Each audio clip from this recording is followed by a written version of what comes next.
ਸਤਿ ਸ਼੍ਰੀ ਅਕਾਲ। ਤੁਸੀਂ ਦੇਖ ਰਹੇ ਹੋ ਨਿਊਜ਼ ਏਸ਼ੀਆ ਪੰਜਾਬੀ ਤੇ ਮੇਰਾ ਨਾਮ ਹੈ ਕੁਲਵੰਤ ਸਿੰਘ। ਅੱਜ ਸਾਡੇ ਨਾਲ ਇੱਕ ਅਜਿਹੇ ਮਹਿਮਾਨ ਮੌਜੂਦ ਨੇ ਜਿਨ੍ਹਾਂ ਦੀ ਲੋੜ ਅਕਸਰ ਸਾਰਿਆਂ ਨੂੰ ਹੀ ਪੈਂਦੀ ਹੈ। ਇਨਕਮ ਟੈਕਸ ਹਿੰਦੁਸਤਾਨ ਦੇ ਵਿੱਚ ਜਾਂ ਵਰਲਡ ਦੇ ਵਿੱਚ, ਦੁਨੀਆ ਦੇ ਵਿੱਚ ਜਿੱਥੇ ਵੀ ਕੋਈ ਰਹਿ ਰਿਹਾ ਉਸ ਨੂੰ ਇਨਕਮ ਟੈਕਸ ਜ਼ਰੂਰ ਦੇਣਾ ਪੈਂਦਾ। ਅਤੇ ਗਰੀਬੀ ਰੇਖਾ ਤੋਂ ਜਿਹੜੇ ਨੀਚੇ ਨੇ ਉਹਨਾਂ ਨੂੰ ਜੇਕਰ ਛੱਡ ਦਈਏ ਤਾਂ ਹਰ ਕਿਸੇ ਨੂੰ ਇਨਕਮ ਟੈਕਸ ਰਿਟਰਨ ਵੀ ਭਰਨੀ ਪੈਂਦੀ ਹੈ ਅਤੇ ਉਹਨਾਂ ਹਾਲਾਤਾਂ ਦੇ ਵਿੱਚ ਇਨਕਮ ਟੈਕਸ ਦੇ ਵਕੀਲਾਂ ਦੀ ਲੋੜ ਸਭ ਤੋਂ ਵੱਧ ਪੈਂਦੀ ਹੈ। ਨਾਮ ਹੈ ਲਖਵੀਰ ਸਿੰਘ ਸੋਹਲ, ਐਡਵੋਕੇਟ ਲਖਵੀਰ ਸਿੰਘ ਸੋਹਲ। ਆਪਾਂ ਇਹਨਾਂ ਤੋਂ ਜਾਣਨ ਦੀ ਕੋਸ਼ਿਸ਼ ਕਰਾਂਗੇ ਕਿ ਜਦੋਂ ਇੱਕ ਇਨਸਾਨ ਇਨਕਮ ਟੈਕਸ ਦੀ ਰਿਟਰਨ ਭਰਨ ਜਾਂਦਾ ਹੈ ਤਾਂ ਉਹ ਜਾ ਕੇ ਚੁੱਪ ਕਿਉਂ ਕਰਕੇ ਬਹਿ ਜਾਂਦਾ ਵੀ ਮੈਂ ਤਾਂ ਰਿਟਰਨ ਭਰਾਉਣੀ ਹੈ ਜੀ, ਅਤੇ ਅੱਗੇ ਉਹਨੂੰ ਪਤਾ ਨਹੀਂ ਹੁੰਦਾ। ਵਕੀਲ ਸਾਹਿਬ, ਤੁਹਾਡਾ ਬਹੁਤ ਬਹੁਤ ਸਵਾਗਤ ਹੈ ਜੀ। Thank you sir. Sohal Sahib, ਜਿਵੇਂ ਮੈਂ ਸ਼ੁਰੂਆਤ ਕੀਤੀ ਹੈ ਕਿ ਇਨਕਮ ਟੈਕਸ ਭਰਾਉਣ ਲਈ ਬੰਦਾ ਤੁਹਾਡੇ ਕੋਲ ਆਉਂਦਾ, ਰਿਟਰਨ ਭਰਾਉਣ ਲਈ ਤੁਹਾਡੇ ਕੋਲ ਆਉਂਦਾ ਅਤੇ ਆ ਕੇ ਉਹ ਕਹਿੰਦਾ ਕਿ ਇਨਕਮ ਟੈਕਸ ਦੀ ਰਿਟਰਨ ਭਰਾਉਣੀ ਹੈ ਜੀ, ਅੱਗੇ ਉਹ ਚੁੱਪ ਕਰ ਜਾਂਦਾ। ਕੀ ਮੈਂ ਸਹੀ ਹਾਂ? ਬਿਲਕੁਲ ਸਰ। ਸਤਿ ਸ਼੍ਰੀ ਅਕਾਲ ਦੋਸਤੋ। ਸਭ ਤੋਂ ਪਹਿਲਾਂ ਕੁਲਵੰਤ ਜੀ, ਤੁਹਾਡਾ ਧੰਨਵਾਦ। ਤੁਸੀਂ ਲੋਕਾਂ ਨੂੰ ਇਸ ਇਨਕਮ ਟੈਕਸ ਦੇ ਰਿਗਾਰਡਿੰਗ ਅਵੇਅਰ ਕਰ ਰਹੇ ਹੋ, ਲੋਕਾਂ ਨੂੰ ਜਾਗਰੂਕ ਕਰ ਰਹੇ ਹੋ ਤਾਂ ਕਿ ਲੋਕ ਇਨਕਮ ਟੈਕਸ ਭਰਾਉਣ। ਇਨਕਮ ਟੈਕਸ ਰਿਟਰਨ ਜਿਹੜੀ ਭਰਦੇ ਹੈਗੇ ਆ ਉਹਦੀ ਹਰ ਜਗ੍ਹਾ 'ਤੇ ਜ਼ਰੂਰਤ ਪੈਂਦੀ ਹੈ। ਅਸੀਂ ਬੱਚੇ ਦੀ ਐਡਮਿਸ਼ਨ ਕਰਾਉਣੀ ਹੈ, ਅਸੀਂ ਨੇ ਕੋਈ ਲੋਨ ਲੈਣਾ, ਕੋਈ ਹਾਊਸਿੰਗ ਲੋਨ ਲੈਣਾ, ਕੋਈ ਕਾਰ ਲੋਨ ਲੈਣਾ, 2 ਵੀਲਰਸ ਲੋਨ ਲੈਣਾ, ਉਹਦੇ ਲਈ ਹਰ ਜਗ੍ਹਾ 'ਤੇ ਰਿਟਰਨਸ ਦੀ ਲੋੜ ਪੈਂਦੀ ਹੈ।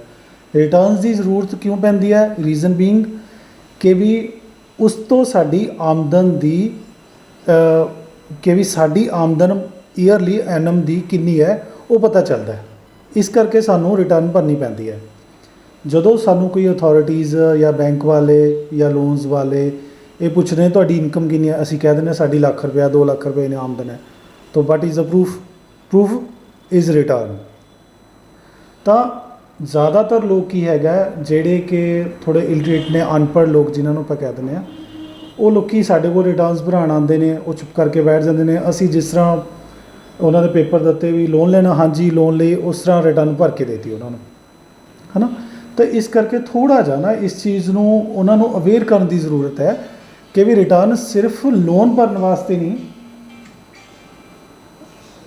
ਔਰ ਉਹਨਾਂ ਦੀ ਨੈਕਸਟ ਆਉਣ ਵਾਲੇ ਉਹਨਾਂ ਦੇ ਬੱਚਿਆਂ ਵਾਸਤੇ, ਉਹਨਾਂ ਦੀ ਸਟੱਡੀਜ਼ ਵਾਸਤੇ ਵੀ ਹਰ ਚੀਜ਼ ਲਈ ਇਸ ਚੀਜ਼ ਦੀ ਜ਼ਰੂਰਤ ਪੈਂਦੀ ਹੈ ਇਨਕਮ ਟੈਕਸ ਰਿਟਰਨ। ਮੈਂ ਤੁਹਾਨੂੰ ਸਿੰਪਲ ਜੇ ਉਹਦੇ 'ਚ ਸਮਝਾਉਂਦਾ ਹੈਗਾ ਕਿ ਵੀ ਅਸੀਂ ਜਦੋਂ ਰਿਟਰਨ ਭਰਨ ਜਾਂਦੇ ਹੈਗੇ ਤਾਂ ਸਭ ਤੋਂ ਪਹਿਲਾਂ ਸਾਨੂੰ ਪੈਨ ਕਾਰਡ ਦੀ ਜ਼ਰੂਰਤ ਹੁੰਦੀ ਹੈ। ਮੈਂ ਉੱਥੇ ਆ ਰਿਹਾ ਸੋਹਲ ਸਾਹਿਬ ਕਿ ਇੱਕ ਬੰਦਾ ਜਿਹੜਾ ਪਹਿਲੀ ਵਾਰ ਰਿਟਰਨ ਭਰਨ ਜਾ ਰਿਹਾ ਹੈ ਤਾਂ ਉਹ ਰਿਟਰਨ ਭਰਨ ਘਰੋਂ ਨਿਕਲੇ ਤਾਂ ਉਹਦੇ ਕੋਲ ਕੀ ਕੀ ਹੋਣਾ ਚਾਹੀਦਾ ਜਿਹੜਾ ਵਕੀਲ ਸਾਹਿਬ ਕੋਲ ਜਾ ਕੇ ਪੇਸ਼ ਕਰੇ, ਅਤੇ ਆਪਣਾ ਉਹ ਜਾਣਕਾਰੀ ਕਿਹੜੀ ਹੋਣੀ ਚਾਹੀਦੀ ਹੈ ਜਿਹੜੀ ਉਹ ਵਕੀਲ ਸਾਹਿਬ ਨੂੰ ਜਾ ਕੇ ਦੱਸੇ, ਕਿਹੜੀਆਂ ਚੀਜ਼ਾਂ ਉਹਨੂੰ ਪਤਾ ਹੋਣੀਆਂ ਚਾਹੀਦੀਆਂ ਨੇ ਤਾਂ ਕਿ ਉਹ ਨਾ ਤਾਂ ਲੁਕਾਵੇ ਅਤੇ ਨਾ ਹੀ ਉਹ ਫਾਲਤੂ ਦੱਸੇ, ਅਤੇ ਜਿਹਦੇ ਨਾਲ ਉਹਨਾਂ ਨੂੰ ਉਸ ਨੂੰ ਜਿਹੜਾ ਕਾਨੂੰਨ ਦੇ ਅਨੁਸਾਰ ਵੀ ਉਹ ਸਹੀ ਹੋਵੇ ਅਤੇ ਉਹਦਾ ਆਪਣਾ ਵੀ ਕੋਈ ਜਿਹੜਾ ਉਹ ਇਸ ਤਰ੍ਹਾਂ ਦੀ ਕੋਈ ਗੱਲ ਨਾ ਲਿਖਦੇ ਜਿਹੜੀ ਫਾਲਤੂ ਲਿਖਦੇ ਅਤੇ ਉਹਨੂੰ ਨੁਕਸਾਨ ਹੋ ਜਾਵੇ। ਸਰ, ਜਦੋਂ ਅਸੀਂ ਕੁਲਵੰਤ ਜੀ ਜਦੋਂ ਅਸੀਂ ਇਨਕਮ ਟੈਕਸ ਦੀ ਰਿਟਰਨ ਭਰਨ ਜਾਂਦੇ ਹੈਗਾ, ਸਭ ਤੋਂ ਪਹਿਲਾਂ ਸਾਨੂੰ ਜ਼ਰੂਰੀ ਹੈਗਾ ਕਿ ਵੀ ਸਾਡੇ ਕੋਲ PAN card, permanent account number ਉਹ ਹੋਣਾ ਬਹੁਤ ਜ਼ਰੂਰੀ ਹੈ ਜੀ। ਜਦੋਂ ਤੱਕ ਸਾਡੇ ਕੋਲ ਪੈਨ ਕਾਰਡ ਹੀ ਨਹੀਂ ਹੋਏਗਾ ਤਾਂ ਅਸੀਂ ਰਿਟਰਨ ਹੀ ਨਹੀਂ ਭਰ ਸਕਦੇ। ਫਸਟ ਆਫ ਆਲ ਸਾਨੂੰ ਪੈਨ ਕਾਰਡ ਦੇ ਨਾਲ ਇਨਕਮ ਟੈਕਸ ਰਿਟਰਨ ਦੇ ਲਈ ਰਜਿਸਟਰਡ ਹੋਣਾ ਪੈਂਦਾ ਹੈਗਾ। ਪੈਨ ਕਾਰਡ ਹੁੰਦਾ ਕੀ ਹੈ ਜੀ, ਪਹਿਲਾਂ ਦੱਸੋ। ਪਰਮਾਨੈਂਟ ਅਕਾਊਂਟ ਨੰਬਰ ਹੁੰਦਾ ਜਿਹੜੀ ਕਿ ਸਾਡੀ ਆਇਡੈਂਟੀਟੀ ਹੈ ਇਨਕਮ ਟੈਕਸ ਡਿਪਾਰਟਮੈਂਟ ਨਾਲ ਜੁੜਨ ਦੀ। ਸਿੱਧੀ ਪੰਜਾਬੀ ਭਾਸ਼ਾ ਜੇ ਇਨਕਮ ਟੈਕਸ ਨਾਲ ਜੁੜਨ ਲਈ ਸਾਡਾ ਇੱਕ ਅਕਾਊਂਟ, ਸਾਡੀ ਇੱਕ ਆਇਡੈਂਟੀਟੀ ਹੈ। This is the identity of assessee. Assessee means ਜਿਹੜਾ ਪਰਸਨ ਰਿਟਰਨ ਫਾਈਲ ਕਰ ਰਿਹਾ ਹੈ, ਔਰ department within department or assessee relation being through permanent account number, that is PAN। ਤਾਂ ਉਸ ਤੋਂ ਸੈਕੰਡਲੀ ਜ਼ਰੂਰਤ ਪੈਂਦੀ ਹੈਗੀ ਆ ਆਧਾਰ। ਹੁਣ ਗਵਰਨਮੈਂਟ ਨੇ ਮੈਂਡੇਟਰੀ ਕਰਤਾ ਹੈਗਾ ਕਿ ਵੀ ਪੈਨ ਕਾਰਡ ਔਰ ਆਧਾਰ ਕਾਰਡ ਨੂੰ ਲਿੰਕ ਕਰਨਾ ਕੰਪਲਸਰੀ ਆ, ਔਰ ਇਹਦੀ ਡੇਟ ਵੀ ਜਿਹੜੀ ਹੁਣ 31 ਮਾਰਚ ਸੀਗੀ ਉਹਨੂੰ ਐਕਸਟੈਂਡ ਕਰਕੇ 30 ਜੂਨ ਕਰ ਦਿੱਤਾ ਗਿਆ ਹੈਗਾ। ਤਾਂ ਇਸ ਲਈ ਵੀ ਲੋਕਾਂ ਨੂੰ ਵਰੀਡ ਕਰਨ ਦੀ ਜ਼ਰੂਰਤ ਨਹੀਂ ਹੈ। ਕਾਫੀ ਸਾਡੇ ਕੋਲ ਕਲਾਇੰਟਸ ਆਉਂਦੇ ਨੇ ਕਿ ਸਾਡਾ ਪੈਨ ਨਾਲ ਆਧਾਰ ਲਿੰਕ ਨਹੀਂ ਹੈ, ਤਾਂ ਹੁਣ 30 ਜੂਨ ਕਰ ਦਿੱਤੀ ਗਈ ਆ। ਤਾਂ ਸੋ ਡੋਂਟ ਵਰੀ, 30 ਜੂਨ ਤੱਕ ਤੁਸੀਂ ਆਪਣਾ ਅਪਡੇਟ ਪੈਨ ਕਾਰਡ ਕਰਵਾ ਕੇ, ਆਧਾਰ ਅਪਡੇਟ ਕਰਵਾ ਕੇ ਪੈਨ ਨਾਲ ਲਿੰਕ ਕਰਵਾ ਸਕਦੇ ਹੋ। ਇਹ ਅਕਸਰ ਐ ਕਿ ਹੁੰਦਾ ਵਕੀਲ ਸਾਹਿਬ ਕਿ ਬੰਦਾ ਜਿਹੜਾ ਜਦੋਂ ਸਿਰ ਤੇ ਆਣ ਪੈਂਦੀ ਹੈ ਉਦੋਂ ਹੀ ਆ ਕੇ ਕਹਿੰਦਾ ਵੀ ਰਿਟਰਨ ਭਰੋ ਜੀ, ਅੱਜ ਤਾਂ ਬੜਾ ਔਖਾ ਹੋ ਗਿਆ ਜੀ, ਕੱਲ ਤਾਂ ਲਾਸਟ ਡੇਟ ਆ ਜੀ। ਜੀ ਜੀ, ਉਹ ਉਸੇ ਚੀਜ਼ ਤੇ ਮੈਂ ਆ ਰਿਹਾ ਸੀ ਕੁਲਵੰਤ ਜੀ ਕਿ ਵੀ ਜ਼ਿਆਦਾਤਰ ਲੋਕ ਜਿਹੜੇ ਹੈਗੇ ਨੇ, ਜਿਹੜੀ ਮੈਜੋਰਿਟੀ 30 to 40% ਜਿਹੜੀ ਹੈਗੀ ਆ, ਉਹ ਲਾਸਟ ਡੇਟਸ ਨੂੰ ਜਾਂ ਲਾਸਟ ਡੇਟਸ ਤੋਂ ਬਾਅਦ ਸਾਡੇ ਕੋਲ ਆਉਂਦੇ ਨੇ ਕਿ ਜੀ ਅਸੀਂ ਵੀ ਰਿਟਰਨ ਭਰਾਉਣੀ ਆ। ਰਿਟਰਨ ਅਸੀਂ ਪੁੱਛਦੇ ਹਾਂ, ਸਭ ਤੋਂ ਪਹਿਲਾਂ ਸਵਾਲ ਹੀ ਹੁੰਦਾ ਰਿਟਰਨ ਤੁਸੀਂ ਕਿਉਂ ਭਰਾਉਣੀ ਆ, ਤੁਹਾਡੀ ਆਮਦਨ ਦਾ, ਇਨਕਮ ਦਾ ਜ਼ਰੀਆ ਕੀ ਆ, ਹੈ ਨਾ। ਦੈਨ ਉਹ ਦੈਟਸ ਕਿ ਵੀ ਅਸੀਂ ਤਾਂ ਜੀ ਲੋਨ ਲੈਣਾ ਹੈਗਾ ਇਸ ਲਈ ਭਰਵਾ ਰਹੇ ਹਾਂ। ਤਾਂ ਉਹ ਜਿਹੜੀ ਹੁਣ ਗਵਰਨਮੈਂਟ ਨੇ ਇੰਸਟਰਕਸ਼ਨਸ ਕਰਤੀਆਂ, government CBTD central board of direct Texas ਨੇ ਕਿ ਵੀ ਤੁਸੀਂ ਵਿਦਿਨ ਈਅਰ 1 ਰਿਟਰਨ ਹੀ ਫਾਈਲ ਕਰ ਸਕਦੇ ਹੋ ਫਰੋਮ ਕੰਪਲੀਸ਼ਨ ਆਫ ਈਅਰ। ਉਹ ਜਿਹੜੀ ਕਿ ਹੈਗੀ ਆ 1 ਅਪ੍ਰੈਲ ਤੋਂ ਲੈ ਕੇ 31 ਮਾਰਚ 31 ਮਾਰਚ ਤੱਕ ਤੁਸੀਂ ਰਿਟਰਨ ਫਾਈਲ ਵੀ ਕਰ ਸਕਦੇ ਹੋ। ਸੇਮ ਰਿਟਰਨ ਨੂੰ ਰਿਵਾਈਜ਼ ਵੀ ਵਿਦਿਨ ਦਾ ਈਅਰ ਕਰਨਾ ਪਏਗਾ ਤੁਹਾਨੂੰ। ਉਸ ਤੋਂ ਬਾਅਦ ਤੁਸੀਂ ਰਿਟਰਨ ਲਾਸਟ ਫਾਈਨੈਂਸ਼ੀਅਲ ਈਅਰ ਦੀ ਨਹੀਂ ਭਰ ਸਕਦੇ, ਹੈ ਨਾ। ਤੋ ਸੋ ਇਸ ਕਰਕੇ ਜਿਹੜੇ ਲੋਕੀ ਰਿਟਰਨਸ ਲੋਨਸ ਵਾਸਤੇ ਭਰਦੇ ਨੇ ਉਹਨਾਂ ਲਈ ਇਹ ਅਕਸਰ ਪ੍ਰੋਬਲਮ ਇਹ ਫੇਸ ਕਰਦੇ ਨੇ ਕਿ ਵੀ ਉਹਨਾਂ ਨੂੰ ਵਿਚਾਰਿਆਂ ਨੂੰ ਪਤਾ ਹੀ ਨਹੀਂ ਹੁੰਦਾ ਕਿ ਵੀ ਲਾਸਟ ਡੇਟ ਕੀ ਹੈ, ਕਦੋਂ ਭਰਨੀ ਹੈ। ਜਦੋਂ ਬੈਂਕਸ ਕੋਲ ਜਾਂਦੇ ਨੇ ਤਾਂ ਉਹਨਾਂ ਨੂੰ ਬੈਂਕਸ ਵਾਲੇ ਕਹਿੰਦੇ ਨੇ ਕਿ ਵੀ ਰਿਟਰਨ ਲੈ ਕੇ ਆਓ। ਰਿਟਰਨ ਕਿੱਥੋਂ ਮਿਲੇਗੀ, ਵਕੀਲ ਕੋਲ ਜਾਓ। ਉਹ ਕੁਛ ਇਸ ਤਰ੍ਹਾਂ ਮਿਸਗਾਈਡ ਉਹਨਾਂ ਨੂੰ ਕੀਤਾ ਜਾਂਦਾ ਵਿਚਾਰਿਆਂ ਨੂੰ, ਜਾਂ ਕਿਸੇ ਹੁਣ ਅੱਜ ਕੱਲ੍ਹ ਤੁਸੀਂ ਗਲੀਆਂ ਨੁੱਕਰਾਂ 'ਤੇ ਉਹ ਬੋਰਡ ਲੱਗੇ ਹੋਏ ਨੇ ਰਿਟਰਨਾਂ ਭਰ ਰਹੇ ਨੇ ਇਸ ਤਰ੍ਹਾਂ। ਸੋ ਮੇਰੀ ਅਪੀਲ ਇਹੀ ਹੈ ਸਾਰੇ ਜੋ ਦਰਸ਼ਕ ਦੇਖ ਰਹੇ ਨੇ ਕਿ ਵੀ ਪ੍ਰੋਪਰ ਵੇ ਨਾਲ ਰਿਟਰਨ ਭਰੋ ਔਰ ਇਹਨੂੰ ਕੰਟੀਨਿਊ ਕਰੋ। ਇਹ ਤੁਹਾਡੇ ਨਹੀਂ, ਤੁਹਾਡੇ ਚਿਲਡਰਨਸ ਦੇ ਬੱਚਿਆਂ ਦੇ ਸਟੱਡੀ ਲੋਨਸ ਵਾਸਤੇ, ਸਟੱਡੀ ਐਡਮਿਸ਼ਨ ਵਾਸਤੇ ਹਰ ਜਗ੍ਹਾ ਕੰਮ ਹੁੰਦੀ ਹੈ। ਸੈਕੰਡਲੀ ਆਪਾਂ ਗੱਲ ਕਰ ਰਹੇ ਸੀਗੇ ਕਿ ਵੀ ਕਿਸ ਕਿਸ ਚੀਜ਼ ਦੀ ਜ਼ਰੂਰਤ ਪੈਂਦੀ ਹੈ। ਦੈਨ ਪੈਨ, ਆਧਾਰ, ਦੈਨ ਤੁਹਾਡਾ ਜਿੰਨੇ ਅਕਾਊਂਟ ਤੁਸੀਂ ਬੈਂਕ ਅਕਾਊਂਟ ਆਪਰੇਟ ਕਰ ਰਹੇ ਹੋ ਆਪਣੇ ਨਾਮ 'ਤੇ, ਉਹ ਰਿਟਰਨ ਦੇ ਵਿੱਚ ਮੈਂਸ਼ਨ ਕਰਨਾ ਕੰਪਲਸਰੀ ਹੈ। ਤੁਸੀਂ ਆਪਣੀ ਰਿਟਰਨ ਜਦੋਂ ਫਾਈਲ ਕਰਦੇ ਹੋ ਆਪਣੇ ਵਕੀਲ ਨੂੰ ਜਾਂ ਆਪਣੇ CA ਨੂੰ ਤੁਸੀਂ ਆਪਣੇ ਜਿੰਨੇ ਵੀ ਅਕਾਊਂਟ ਆਪਰੇਟ ਕੀਤੇ ਆ ਜਾਂ ਉਸ ਈਅਰ ਦੇ ਵਿੱਚ ਕਲੋਜ਼ ਕੀਤੇ ਆ ਉਹ ਤੁਹਾਨੂੰ ਉੱਥੇ ਇਨਕਮ ਦੇ ਰਿਟਰਨ 'ਚ ਡਿਕਲੇਅਰ ਕਰਨੇ ਪੈਣਗੇ। So this is the main thing ਕਿ ਵੀ PAN card, Aadhaar card, bank statement, these are the main things for filing of income tax return. Okay, ਇਹਨਾਂ ਚੀਜ਼ਾਂ ਦੀ ਜ਼ਰੂਰਤ ਪੈਂਦੀ ਹੈ ਇਨਕਮ ਟੈਕਸ ਰਿਟਰਨ ਭਰਨ ਵਾਸਤੇ। ਦੈਨ ਤੁਸੀਂ ਰਜਿਸਟਰ ਕਰਨਾ ਹੁੰਦਾ ਆਪਣਾ ਪੈਨ ਨੂੰ ਆਪਣੇ ਇਨਕਮ ਟੈਕਸ ਰਿਟਰਨ ਦੇ ਨਾਲ ਇਨਕਮ ਟੈਕਸ ਡਿਪਾਰਟਮੈਂਟ ਦੀ ਸਾਈਟ ਦੇ ਉੱਤੇ। ਤਾਂ ਉਹਦੇ ਲਈ ਤੁਹਾਡਾ ਜ਼ਰੂਰਤ ਪੈਂਦੀ ਹੈ ਤੁਹਾਡਾ ਮੋਬਾਈਲ ਨੰਬਰ। ਤਾਂ ਮੋਬਾਈਲ ਨੰਬਰ ਤੁਹਾਡਾ ਆਪਣਾ ਓਨ ਅਸੈਸੀ ਦਾ ਹੋਣਾ ਕੰਪਲਸਰੀ ਹੈ, ਠੀਕ ਹੈ। ਦੈਨ ਇੱਕ ਈਮੇਲ ਆਈਡੀ ਹੁੰਦੀ ਹੈ ਜਿਹਦੇ ਥਰੂ ਅਸੀਂ ਪੈਨ ਮੋਬਾਈਲ ਈਮੇਲ ਆਈਡੀ ਨੂੰ ਤਿੰਨਾਂ ਨੂੰ ਇੰਟਰਕਨੈਕਟ ਕਰਦੇ ਹੈਗੇ ਆ ਜੀ। ਤਾਂ ਬੇਸਿਕਲੀ ਮੋਸਟ ਪ੍ਰੋਬਬਲੀ ਪ੍ਰੈਫਰ ਕਰਦੇ ਹਾਂ ਕਿ ਵੀ ਉਹ ਜਿਹੜੀ ਮੇਲ ਆਈਡੀ ਹੈਗੀ ਆ ਉਹ ਸੈਸੀ ਦੀ ਹੀ ਹੋਣੀ ਚਾਹੀਦੀ ਹੈ, ਕਿਉਂਕਿ ਜਿਹੜਾ ਇਨਕਮ ਟੈਕਸ ਨੇ ਡਿਪਾਰਟਮੈਂਟ ਨੇ ਤੁਹਾਡੇ ਨਾਲ ਕਮਿਊਨੀਕੇਟ ਕਰਨਾ ਹੈਗਾ ਤਾਂ ਉਹ ਮੋਬਾਈਲ ਔਰ ਉਸ ਈਮੇਲ ਦੇ ਜ਼ਰੀਏ ਹੀ ਹੋਣਾ ਹੈਗਾ। ਉਹ ਮੈਂ ਤੁਹਾਨੂੰ ਅੱਗੇ ਦੱਸਦਾ ਕਿ ਵੀ ਹੁਣ ਜਿਹੜੀ ਇਸ ਸਾਲ ਤੋਂ ਲਾਸਟ ਫਾਈਨੈਂਸ਼ੀਅਲ ਈਅਰ ਤੋਂ 19 ਤੋਂ ਗਵਰਨਮੈਂਟ ਨੇ ਉਹ ਸਾਰਾ ਆਨਲਾਈਨ ਕਰਤਾ। ਉਹਦੇ ਬਾਰੇ ਥੋੜਾ ਇਲੈਬੋਰੇਟ ਮੈਂ ਤੁਹਾਨੂੰ ਕਰਦਾ। ਉਹ ਆਪਾਂ ਅੱਗੇ ਆਉਂਦੇ ਹਾਂ ਕਿ ਦੂਜੀ ਗੱਲ ਇਹ ਦੱਸੋ ਕਿ ਇੱਕ ਬੰਦਾ ਇਨਕਮ ਟੈਕਸ ਰਿਟਰਨ ਉਹਨੇ ਫਾਈਲ ਕਰਨੀ ਹੈ ਜੀ, ਤੇ ਜਦੋਂ ਉਹ ਇਨਕਮ ਟੈਕਸ ਰਿਟਰਨ ਫਾਈਲ ਕਰਨ ਲਈ ਜਾਂਦਾ ਹੈ ਤਾਂ ਉਹਨੂੰ ਕਿਹੜੀਆਂ ਚੀਜ਼ਾਂ ਨੇ ਜਿਹੜੀਆਂ ਉਹਨੂੰ ਪਤਾ ਹੋਣੀਆਂ ਚਾਹੀਦੀਆਂ ਨੇ। ਜਿਵੇਂ ਇਹ ਤਾਂ ਠੀਕ ਹੈ, ਜਿਹੜੀ ਰਿਕੁਆਇਰਮੈਂਟ ਜਿਹੜੀਆਂ ਜ਼ਰੂਰਤ ਜਿਹੜੀ ਹੈ ਉਹ ਇਨਕਮ ਟੈਕਸ ਰਿਟਰਨ ਭਰਨ ਦੀ ਜ਼ਰੂਰਤ ਤਾਂ ਜਿਹੜੀ ਹੈ ਉਹ ਠੀਕ ਹੈ ਵੀ ਆਹ ਪੈਨ ਕਾਰਡ, ਆਧਾਰ ਕਾਰਡ ਤੇ ਈਮੇਲ, ਫੋਨ ਨੰਬਰ ਜਿਹੜਾ ਅਟੈਚ ਹੋਣਾ ਚਾਹੀਦਾ, ਇਹ ਸਾਰਾ ਕੁਝ ਜਿਹੜੀਆਂ ਜ਼ਰੂਰਤ ਹੈ ਜੀ। ਲੇਕਿਨ 5 ਲੱਖ ਤੱਕ ਦੀ ਜਿਹੜੀ ਰਿਟਰਨ ਦੇ ਉੱਤੇ ਜਿਹੜਾ ਐਨੀ ਰਿਬੇਟ ਹੈ ਜਾਂ ਹੋਰ ਜਿਹੜੀਆਂ ਵੀ ਸਰਕਾਰ ਵੱਲੋਂ ਜਿਹੜੀਆਂ ਚੀਜ਼ਾਂ ਜਿਹੜੀਆਂ ਨੋਰਮਸ ਫਿਕਸ ਕੀਤੀਆਂ ਹੋਈਆਂ ਨੇ ਉਹ ਕਿਹੜੀਆਂ ਨੇ, ਤੇ ਉਹਦੇ ਤਹਿਤ ਜਿਹੜੀ ਹੈਗੀ ਆ ਇੱਕ ਬੰਦਾ ਜੇਕਰ ਲੋਨ ਲੈਣ ਜਾਂਦਾ ਹੈ ਤਾਂ ਉਹਨੂੰ ਬੈਂਕ ਕਹਿੰਦਾ ਵੀ ਲਾਸਟ 3 ਜਿਹੜੀਆਂ ਰਿਟਰਨਾਂ ਜਿਹੜੀਆਂ ਸਾਡੇ ਕੋਲ ਜ਼ਰੂਰੀ ਨੇ, ਤਾਂ ਉਹ ਬੰਦਾ ਕੀ ਕਰਦਾ ਵੀ 2 ਹੁਣ ਭਰਾ ਦਿੰਦੇ ਆ ਜੀ, 2 ਫਿਰ ਸਾਲ ਰੁਕ ਕੇ ਭਰਾ, ਜਦੋਂ ਹੁਣ ਅਗਲਾ ਆਊਗਾ ਤਾਂ ਆਪਾਂ ਫੇਰ ਭਰਾ ਦਾਂਗੇ। ਇੱਦਾਂ ਕੀ ਪੋਸੀਬਲ ਹੈ ਜੀ ਇਹ? ਨਹੀਂ ਸਰ, ਇਸ ਤਰ੍ਹਾਂ ਪੋਸੀਬਿਲਿਟੀ ਹੈ ਨਹੀਂ, ਕਿਉਂਕਿ ਗਵਰਨਮੈਂਟ ਨੇ 3 ਸਾਲ ਪਹਿਲਾਂ 3 ਇਅਰਸ ਪਹਿਲਾਂ 2070 ਦੇ ਵਿੱਚ ਇਹ ਡਿਕਲੇਅਰ ਕਰਤਾ ਸੀਗਾ ਕਿ ਵੀ ਵਿਦਿਨ ਈਅਰ, ਜੋ ਮੈਂ ਤੁਹਾਨੂੰ ਪਹਿਲਾਂ ਦੱਸ ਹੀ ਚੁੱਕਿਆ ਕਿ ਵੀ ਵਿਦਿਨ ਈਅਰ ਤੁਸੀਂ 1 ਰਿਟਰਨ ਹੀ ਫਾਈਲ ਕਰ ਸਕਦੇ ਹੋ। ਦੈਨ ਉਹ 31 ਮਾਰਚ ਕ੍ਰਾਸ ਹੋ ਗਿਆ ਤਾਂ ਨੈਕਸਟ ਈਅਰ ਫਾਈਨੈਂਸ਼ੀਅਲ ਈਅਰ ਦੀ ਤੁਹਾਡੀ ਰਿਟਰਨ ਫਾਈਲ ਹੋਏਗੀ, ਜੋ last year previous earlier cross ਕਰ ਚੁੱਕਿਆ ਜਾਂ ਬੀਤ ਚੁੱਕਿਆ ਹੈਗਾ, ਠੀਕ ਹੈ। ਦੈਨ ਜਦੋਂ ਤੁਸੀਂ ਆਪਣੀ ਰਿਟਰਨ ਫਾਈਲ ਕਰਦੇ ਹੈਗੇ ਹੋ ਤਾਂ ਤੁਹਾਨੂੰ ਜਿਹੜਾ ਬੈਂਕ ਵਾਲਿਆਂ ਕੋਲੇ ਲੋਨ ਲੈਣ ਜਾ ਰਹੇ ਹੋ ਤਾਂ ਉਹ ਬੈਂਕ ਵਾਲੇ ਰਿਕੁਆਇਰਡ ਉਹਨਾਂ ਦੀ ਹੁੰਦੀ ਹੈ 3 ਰਿਟਰਨਸ ਦੀ। ਦੋ ਬਿਫੋਰ 17 ਕੇ ਵੀ ਉਹ ਤੁਸੀਂ 2 ਰਿਟਰਨਸ ਫਾਈਲ ਕਰ ਸਕਦੇ ਸੀਗੇ ਵਿਦਨ ਈਅਰ, ਬਟ ਹੁਣ ਉਹ ਫੈਸਿਲਿਟੀ ਗਵਰਨਮੈਂਟ ਨੇ ਵਿਡਰਾਅ ਕਰ ਲਈ, ਤਾਂ ਤੁਸੀਂ ਵਿਦਿਨ ਈਅਰ 1 ਰਿਟਰਨ ਹੀ ਫਾਈਲ ਕਰ ਸਕਦੇ ਹੋ। ਦੈਨ ਜਿਹੜੀ ਨੈਕਸਟ ਈਅਰ ਦੇ ਵਿੱਚ ਤੁਹਾਡੀ ਨੈਕਸਟ ਰਿਟਰਨ ਫਾਈਲ ਹੋਏਗੀ। ਅਗਰ ਤੁਹਾਡੀ ਅਰਲੀਅਰ ਈਅਰ ਦੀ ਰਿਟਰਨ ਛੁੱਟ ਗਈ ਹੈ ਤਾਂ ਉਹ ਤੁਸੀਂ ਫਾਈਲ ਨਹੀਂ ਕਰ ਸਕਦੇ। ਹਾਂ, ਉਸ 'ਚ ਇੱਕ ਪ੍ਰੋਵੀਜ਼ਨ ਹੈਗੀ ਹੈ, ਉਸ 'ਚ ਇੱਕ ਪ੍ਰੋਵੀਜ਼ਨ ਇਹ ਹੈਗੀ ਹੈ ਕਿ ਵੀ ਅਗਰ ਡਿਪਾਰਟਮੈਂਟ ਤੋਂ ਤੁਹਾਡੀ ਬੈਂਕਸ ਦੇ ਵਿੱਚ ਟ੍ਰਾਂਜੈਕਸ਼ਨ ਹੋਈਆਂ ਨੇ, ਬੈਂਕਸ ਤੋਂ ਤੁਹਾਨੂੰ ਕੋਈ ਨੋਟਿਸ ਆਉਂਦਾ ਹੈਗਾ ਤਾਂ ਉਹਦੇ ਰਿਪਲਾਈ ਦੇ ਅਗੇਂਸਟ ਤੁਸੀਂ ਰਿਟਰਨ ਫਾਈਲ ਕਰ ਸਕਦੇ ਹੋ। ਉਹ ਤੁਹਾਨੂੰ ਮੈਂ ਅੱਗੇ ਐਲੈਬੋਰੇਟ ਕਰ ਦਿੰਦਾ ਹੈਗਾ ਕਿ ਜਾਂ ਫਿਰ ਤੁਸੀਂ ਇੱਕ ਪਰਮਿਸ਼ਨ ਲੈਣੀ ਪੈਂਦੀ ਹੈ ਡਿਪਾਰਟਮੈਂਟ ਤੋਂ, ਉਸਦੇ ਥਰੂ ਰਿਟਰਨ ਫਾਈਲ ਕਰ ਸਕਦੇ ਹੋ। ਬਟ ਅਗਰ ਤੁਸੀਂ ਲੋਨ ਲਈ ਇਹ ਚੀਜ਼ਾਂ ਕਰ ਰਹੇ ਹੈਗੇ ਆ ਤਾਂ ਉਹ ਨਹੀਂ ਫਾਈਲ ਹੋ ਸਕਦੀਆਂ ਹੈਗੀਆਂ। ਤਾਂ ਇਹੀ ਮੈਸੇਜ ਮੈਂ ਤਾਂ ਦੇਣਾ ਚਾਹਾਂਗਾ ਕਿ ਵੀ ਆਪਣੀ ਰਿਟਰਨਸ ਤੁਸੀਂ ਪਹਿਲਾਂ ਹੀ ਪ੍ਰੀ ਫਿਲ ਕਰਕੇ ਰੱਖੋ। ਤਾਂ ਸਾਡੀ ਵੀ ਡਿਊਟੀ ਬਣਦੀ ਹੈ, ਸਾਡੇ ਐਡਵੋਕੇਟਸ ਦੀ, ਸੀਐਸ ਦੀ, ਕਿ ਵੀ ਅਸੀਂ ਲੋਕਾਂ ਨੂੰ ਅਸੈਸਿਸ ਨੂੰ ਅਵੇਅਰ ਕਰੀਏ ਕਿ ਆਪਣੀ ਰਿਟਰਨਸ ਇਨ ਟਾਈਮ ਫਾਈਲ ਕਰੋ। ਅੱਛਾ, ਇੱਕ ਚੀਜ਼ ਜਿਹੜੀ ਅਕਸਰ ਹੁੰਦੀ ਹੈ ਕਿ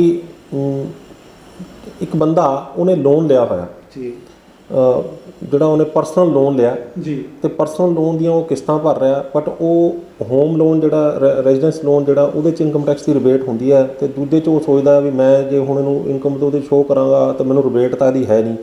ਬਟ ਉਹਦੀ ਆਮਦਨ ਲੱਖ ਰੁਪਈਆ ਵੀ ਇੰਨਾ 12 ਲੱਖ ਰੁਪਏ ਸਾਲ ਦੀ ਹੋ ਗਈ, ਪਰ ਉਹ ਇਨਕਮ ਟੈਕਸ ਰਿਟਰਨ ਭਰ ਦਿੰਦਾ 5 ਲੱਖ ਦੀ। ਖਰਚਾ ਉਹ ਆਪਣਾ 20-25 ਹਜ਼ਾਰ ਰੁਪਈਆ ਜਿਹੜਾ ਲੋਨ ਦੀ ਕਿਸ਼ਤ ਭਰਨ 'ਤੇ ਵੀ ਲਗਾ ਰਿਹਾ ਜੀ, ਜੀ, ਪਰ ਉਹਦੇ ਵਿੱਚ ਇਸ ਕਰਕੇ ਨਹੀਂ ਭਰਦਾ ਵੀ ਇਹਦੇ 'ਚ ਮੈਨੂੰ ਫਾਇਦਾ ਤਾਂ ਕੋਈ ਹੋਣਾ ਨਹੀਂ। ਲੇਕਿਨ ਇਨਕਮ ਟੈਕਸ ਡਿਪਾਰਟਮੈਂਟ ਉਸ ਨੂੰ ਨੋਟਿਸ ਭੇਜ ਦਿੰਦਾ ਵੀ ਤੁਸੀਂ ਤਾਂ ਜੀ ਆਮਦਨ ਤਾਂ ਤੁਹਾਡੀ 12 ਲੱਖ ਰੁਪਈਆ, ਤੁਸੀਂ ਭਰਿਆ ਜਿਹੜਾ ਸਿਰਫ 5 ਲੱਖ ਰੁਪਏ ਦੀ ਰਿਟਰਨ ਭਰੀ ਹੈ, ਤਾਂ ਤੁਸੀਂ ਇਹਦਾ ਜਵਾਬ ਦਿਓ। ਅਜਿਹੇ ਹਾਲਾਤਾਂ ਦੇ ਵਿੱਚ ਉਹ ਬੰਦੇ ਨੂੰ ਜਿਹੜਾ ਉਹਦੇ ਕੋਲ ਕੀ ਰਸਤੇ ਨੇ? ਸਰ ਇਸ ਤਰ੍ਹਾਂ ਹੈਗਾ, ਜਿਹੜਾ ਤਾਂ ਹਾਊਸਿੰਗ ਲੋਨ ਹੈਗਾ ਉਹਦੀ ਤਾਂ ਦੇਖੋ ਰਿਬੇਟ ਮਿਲਦੀ ਹੈਗੀ ਆ 24 ਦੇ ਵਿੱਚ ਰਿਬੇਟ ਮਿਲਦੀ ਆ, ਜਿੰਨਾ ਅਸੀਂ ਇੰਟਰਸਟ ਪੇ ਕਰਦੇ ਆ। ਉਹ ਸੈਕਸ਼ਨ 24 ਹੈਗਾ, ਉਸ ਦੇ ਵਿੱਚ ਤੁਸੀਂ ਰਿਬੇਟ ਉਹਦਾ ਜਿੰਨਾ ਇੰਟਰਸਟ ਪੇ ਕੀਤਾ ਹਾਊਸਿੰਗ ਲੋਨ ਤੇ, housing loan for built of housing house loan, house own house, ਤਾਂ ਉਹਦੇ ਵਿੱਚ ਤੁਸੀਂ ਜਿੰਨਾ ਇੰਟਰਸਟ ਪੇ ਕਰਦੇ ਹੋ ਉਹਦੀ ਤੁਹਾਨੂੰ ਰਿਬੇਟ ਮਿਲ ਜਾਂਦੀ ਹੈਗੀ ਆ। ਉਹਦੀ ਜਿਹੜੀ ਲਿਮਿਟ ਹੈਗੀ ਆ 2 ਲੱਖ ਹੈਗੀ ਆ, ਠੀਕ ਹੈ।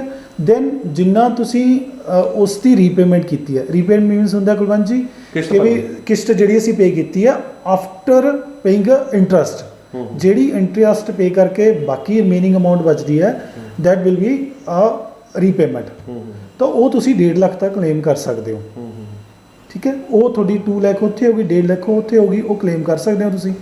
ਦੈਨ 1.5 ਲੱਖ ਸਾਲ ਦਾ, this is not a business expenses, ਸਾਲ ਦਾ ਓਕੇ, ਇਹ ਸਾਲ ਦਾ ਹੈਗਾ sir, but this is not a business expenses. ਅਗਰ ਤੁਸੀਂ ਬਿਜ਼ਨਸ ਕਰਦੇ ਹੋ, ਜਿਹੜੀ ਤੁਹਾਡਾ ਕੁਐਸਚਨ ਸੀਗਾ ਕਿ ਵੀ 12 ਲੱਖ ਜਾਂ 13 ਲੱਖ ਤੁਹਾਡੀ ਸਾਲ ਦੀ ਆਮਦਨ ਹੈਗੀ ਆ ਤੁਸੀਂ ਡਿਕਲੇਅਰ, ਤਾਂ ਉਹ ਜਿਹੜੇ ਤੁਸੀਂ ਦੂਸਰਾ ਕਹਿ ਰਹੇ ਹੋ ਕਿ ਵੀ ਉਹਨੇ ਕੋਈ ਹੋਰ ਲੋਨ ਲੈ ਰੱਖਿਆ ਜਾਂ ਕੋਈ ਉਹਦਾ ਟਰਮ ਲੋਨ ਹੈ ਜਾਂ ਲਿਮਿਟ ਜਿਹੜੀ ਕਹਿ ਦਿੰਦੇ ਆ ਨਾ, ਲਿਮਿਟ ਦੇ ਵਿੱਚ ਲੈ ਕੇ ਉਹਨੇ ਬਾਅਦ ਵਿੱਚੋਂ ਘਾਟਾ ਪੈ ਗਿਆ, ਉਹਨੂੰ ਉਹਦੇ ਉਸ ਤੋਂ ਬਾਅਦ ਉਹਨੇ ਟਰਮ ਲੋਨ 'ਚ ਕਨਵਰਟ ਕਰਾਤਾ। ਹਾਂ, ਅਸਰ ਉਹ ਬਿਜ਼ਨਸ ਦੇ ਉਹ ਜਿਹੜਾ ਇੰਟਰਸਟ ਅਸੀਂ ਪੇ ਕਰਦੇ ਹੈਗੇ ਆ ਉਹ ਡਾਇਰੈਕਟਲੀ ਸਾਡੇ ਪ੍ਰੋਫਿਟ ਚੋਂ ਲੈਸ ਹੁੰਦਾ ਹੈਗਾ, ਤਾਂ ਉਹ ਅਸੀਂ ਬਿਜ਼ਨਸ ਦੇ ਵਿੱਚ ਐਕਸਪੈਂਸਿਸ ਕਲੇਮ ਕਰ ਸਕਦੇ ਆ, ਉਹ ਅਲਾਉ ਕਰਦੀ ਆ ਗਵਰਨਮੈਂਟ। ਨਹੀਂ, ਪਰ ਕੀ ਹੈ ਜੇ ਹਾਲਾਤਾਂ ਦੇ ਵਿੱਚ ਜਿਹੜਾ ਇਨਕਮ ਟੈਕਸ ਰਿਟਰਨ ਭਰਦਾ ਬੰਦਾ, ਜੀ ਜੀ, ਉਸ ਨੂੰ ਉਹ ਵੀ ਜਿਹੜਾ ਕਿਸ਼ਤਾਂ ਭਰ ਰਿਹਾ ਉਹ ਵੀ ਉਹਦੇ ਵਿੱਚ ਸ਼ੋਅ ਕਰਨੀਆਂ ਜ਼ਰੂਰੀ ਹੁੰਦੀਆਂ ਨੇ? ਯੈਸ ਸਰ ਜੀ। ਉਹ ਸਰ ਇਸ ਤਰ੍ਹਾਂ ਹੁੰਦਾ, ਜਿਹੜੇ ਬੁੱਕਸ ਮੇਨਟੇਨ ਕਰਦੇ ਹਾਂ ਅਸੀਂ, ਤਾਂ ਉਹਦੇ ਵਿੱਚ ਸਾਡਾ ਇੱਕ ਆਪਣਾ ਕੈਪੀਟਲ ਅਕਾਊਂਟ ਹੁੰਦਾ ਹੈ, ਪਰਸਨਲ ਬਾਕੀ ਹੁੰਦੇ ਆ, ਤਾਂ ਉਹਦੇ ਵਿੱਚ ਸਾਨੂੰ ਉਹ ਡਿਕਲੇਅਰ ਕਰਨੀਆਂ ਕੰਪਲਸਰੀ ਨੇ। ਤੇ ਜੇ ਨਹੀਂ ਕਰਦਾ ਬੰਦਾ ਸਰ ਉਹ ਫਿਰ ਉਹਨੂੰ ਕੈਸ਼ ਡਿਕਲੇਅਰ ਕਰਨਾ ਪਏਗਾ ਉਸ ਦਾ। ਦੇਖੋ ਈਵਨ ਅਗਰ ਤਾਂ ਤੁਹਾਡੇ ਬੈਂਕ 'ਚੋਂ ਜਾ ਰਹੀਆਂ ਨੇ ਉਹ, ਅੱਜ ਕੱਲ੍ਹ ਜੋ ਸਿਸਟਮ ਹੈ ਬੈਂਕਸ ਦਾ ਕਿ ਵੀ ਤੁਹਾਡੀ ਆਟੋ ਡੈਬਿਟ ਹੁੰਦੀ ਹੈ, ਤਾਂ ਰੀਜ਼ਨ ਨਹੀਂ ਕਿ ਉਹ ਬੈਂਕ 'ਚੋਂ ਆਟੋਮੈਟਿਕ ਹੋਏਗੀ, ਅਦਰਵਾਈਜ਼ ਉਹਨੂੰ ਆਪਣੇ ਕੈਪੀਟਲ ਦੇ ਵਿੱਚ ਉਹਨਾਂ ਕੈਸ਼ ਵਿਡਰਾਅ ਪਾਉਣਾ ਪਏਗਾ ਕਿ ਵੀ ਮੈਂ ਹਾਊਸਿੰਗ ਲੋਨ ਦੀ ਪੇ ਕਰਦਾ। ਅਗਰ ਉਹ ਨਹੀਂ ਤੁਸੀਂ ਪੇ ਕਰ ਰਹੇ ਹੈਗੇ ਤਾਂ ਤੁਹਾਨੂੰ ਆਪਣੀ ਰਿਟਰਨਸ ਦੇ ਵਿੱਚ ਜਿੰਨਾ ਤੁਸੀਂ ਉੱਥੇ ਪੇ ਕਰ ਰਹੇ ਹੋ ਐਕਸਟਰਾ ਇੱਕ ਇਨਕਮ ਦਿਖਾਉਣੀ ਪਏਗੀ, otherwise it will be disallow by the assessing officer. ਨਹੀਂ, ਬਟ ਜੇਕਰ ਉਹ ਬੰਦਾ ਉਸ ਨੂੰ ਜਾਣਕਾਰੀ ਨਹੀਂ ਹੈਗੀ ਤੇ ਉਹ ਇਹ ਸੋਚਦਾ ਵੀ ਇਹਦੇ ਕਿਹੜਾ ਰਿਬੇਟ ਮਿਲਦੀ ਹੈ ਤੇ ਉਹ ਉਹਦੇ ਵਿੱਚ ਇਨਕਮ ਟੈਕਸ ਦੇ ਰਿਟਰਨ ਦੇ ਵਿੱਚ ਉਹ ਸ਼ੋਅ ਕਰਨਾ ਭੁੱਲ ਗਿਆ ਤੇ ਉਹ 5 ਲੱਖ ਦੀ ਰਿਟਰਨ ਭਰ ਦਿੰਦਾ, 12 ਲੱਖ ਦੀ ਇਨਕਮ ਹੈਗੀ ਹੈ, ਉਹ ਕਿਸ਼ਤ ਉਹਦੀ ਜਾ ਰਹੀ ਹੈ, ਬਿਲਕੁਲ ਜੈਨੂਇਨ ਹੈ ਬੰਦਾ, ਲੇਕਿਨ ਉਹ ਉਹਦੇ ਵਿੱਚ ਭੁੱਲ ਗਿਆ ਜਾਂ ਫਿਰ ਉਹਨੂੰ ਜਾਣਕਾਰੀ ਨਹੀਂ ਹੈਗੀ, ਇਸ ਕਰਕੇ ਉਹਨਾਂ ਨੇ ਨਹੀਂ ਪਾਈ ਤੇ ਉਹਨੂੰ ਬਾਅਦ ਵਿੱਚ ਨੋਟਿਸ ਆ ਜਾਂਦਾ।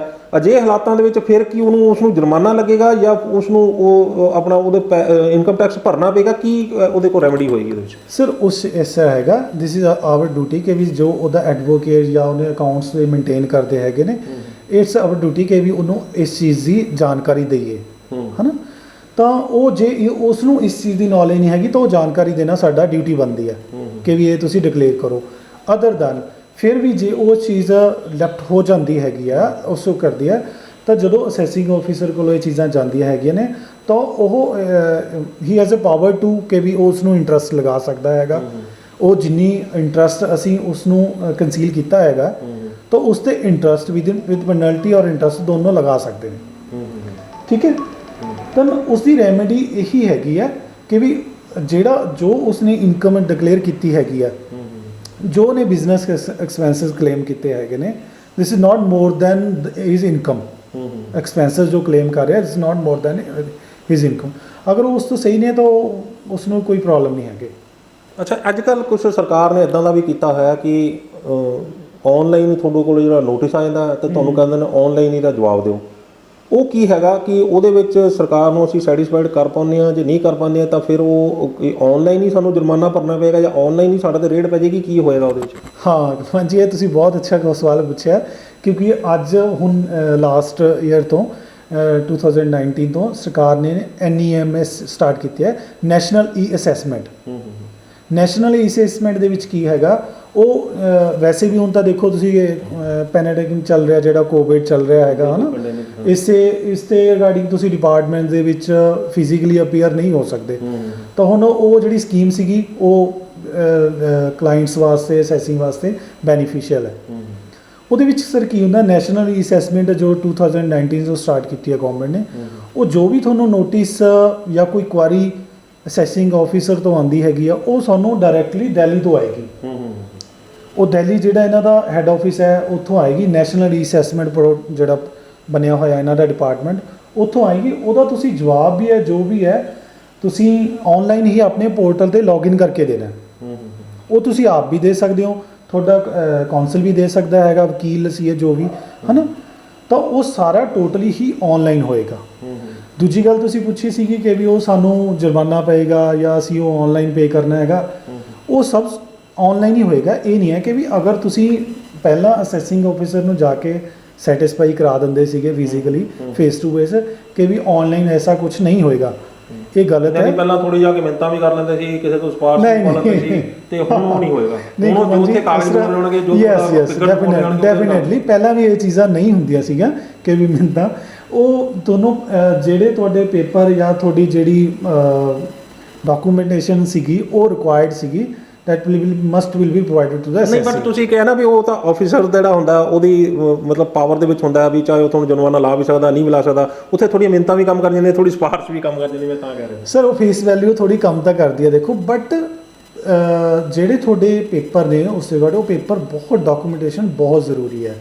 ਮੈਂ ਜੋ ਤੁਹਾਡੇ ਚੈਨਲ ਦੇ ਥਰੂ ਦੇਖ ਰਹੇ ਹੈਗੇ ਮਾਧਿਅਮ 'ਚ, ਪੰਜਾਬੀ ਤੁਸੀਂ ਕਿਹਾ ਵੀ ਪੰਜਾਬੀ ਥੋੜ੍ਹਾ ਜਿਹਾ ਈਜ਼ੀ, ਤਾਂ ਮੈਂ ਇਹ ਕਹੂੰਗਾ ਵੀ before filing of income tax return, ਜਦੋਂ ਤੁਸੀਂ ਇਨਕਮ ਟੈਕਸ ਦੀ ਰਿਟਰਨ ਭਰਦੇ ਹੈਗੇ ਹੋ ਤਾਂ ਰਿਟਰਨ ਭਰਨ ਦੇ ਟਾਈਮ ਹੀ ਤੁਸੀਂ ਆਪਣੀਆਂ ਹਰ ਚੀਜ਼ ਡਿਕਲੇਅਰ ਕਰੋ। ਇੱਕ ਛੋਟਾ ਜਿਹਾ ਪੁਆਇੰਟ ਦੱਸ ਦੇਣਾ, ਤੁਹਾਡੀ ਟਾਈਮ ਜੇ ਘੱਟ, ਮੈਂ ਥੋੜ੍ਹਾ ਜਿਹਾ ਟਾਈਮ ਲਵਾਂ। ਉਸ ਸਰ ਇੱਕ ਹੈਗਾ ਕਿ ਵੀ ਹੁਣ ਇਸ ਟਾਈਮ ਦੇ ਵਿੱਚ ਸਾਡਾ ਇੱਕ 26S ਕਹਿੰਦੇ ਆ ਫਾਰਮ ਉਹਨੂੰ, ਜਿਸ ਦੇ ਵਿੱਚ ਕੀ ਤੁਹਾਡਾ ਕੋਈ ਕਿਸੇ ਬੈਂਕ ਨੇ TDS ਕੱਢਿਆ, ਤੁਹਾਡੀ ਕੋਈ FDR TDR ਕਰਵਾਈ ਹੋਈ ਹੈ, ਜਾਂ ਤੁਸੀਂ ਕਿਸੇ ਤੋਂ ਕਮਿਸ਼ਨ ਰਿਸੀਵ ਕੀਤੀ ਹੈ, ਜਾਂ ਕਿਸੇ ਨੂੰ ਪੈਸੇ ਦਿੱਤੇ ਆ ਇੰਟਰਸਟ 'ਤੇ, ਉਹਦਾ TDS ਕੱਟਿਆ ਉਹਨੇ, ਟੈਕਸ ਡਿਡਕਸ਼ਨ ਐਟ ਸੋਰਸ, ਜਾਂ ਤੁਸੀਂ ਨੇ 10 ਲੱਖ ਤੋਂ ਉੱਪਰ ਆਪਣੇ ਸੇਵਿੰਗ ਅਕਾਊਂਟ ਦੇ ਵਿੱਚ ਕੈਸ਼ ਡਿਪੋਜ਼ਿਟ ਕਰਵਾਇਆ, ਜਾਂ ਤੁਸੀਂ ਨੇ 2.5 ਲੱਖ ਰੁਪਏ ਤੋਂ ਉੱਪਰ ਕ੍ਰੈਡਿਟ ਕਾਰਡ ਯੂਜ਼ ਕੀਤਾ, ਮਿਊਚੁਅਲ ਫੰਡ ਖਰੀਦੇ ਆ, ਤਾਂ ਉਹ ਸਾਰੀਆਂ ਚੀਜ਼ਾਂ ਜਿਹੜੀਆਂ ਹੈਗੀਆਂ ਨੇ ਹੁਣ ਉਹ 26S ਦੇ ਵਿੱਚ ਆਉਣ ਲੱਗ ਗਈਆਂ।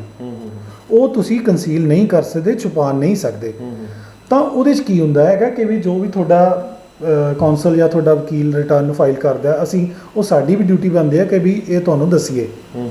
ਤਾਂ ਉਹਦੇ 'ਚ ਸਰ ਕੀ ਹੁੰਦਾ ਹੈਗਾ ਕਿ ਵੀ ਜਦੋਂ ਅਸੀਂ ਰਿਟਰਨ ਫਾਈਲ ਕਰਦੇ ਹਾਂ ਤੁਹਾਡੇ 26S ਦੇ ਵਿੱਚ ਉਹ ਸਾਰੀ ਇਨਫੋਰਮੇਸ਼ਨ ਆਉਂਦੀ ਹੈ।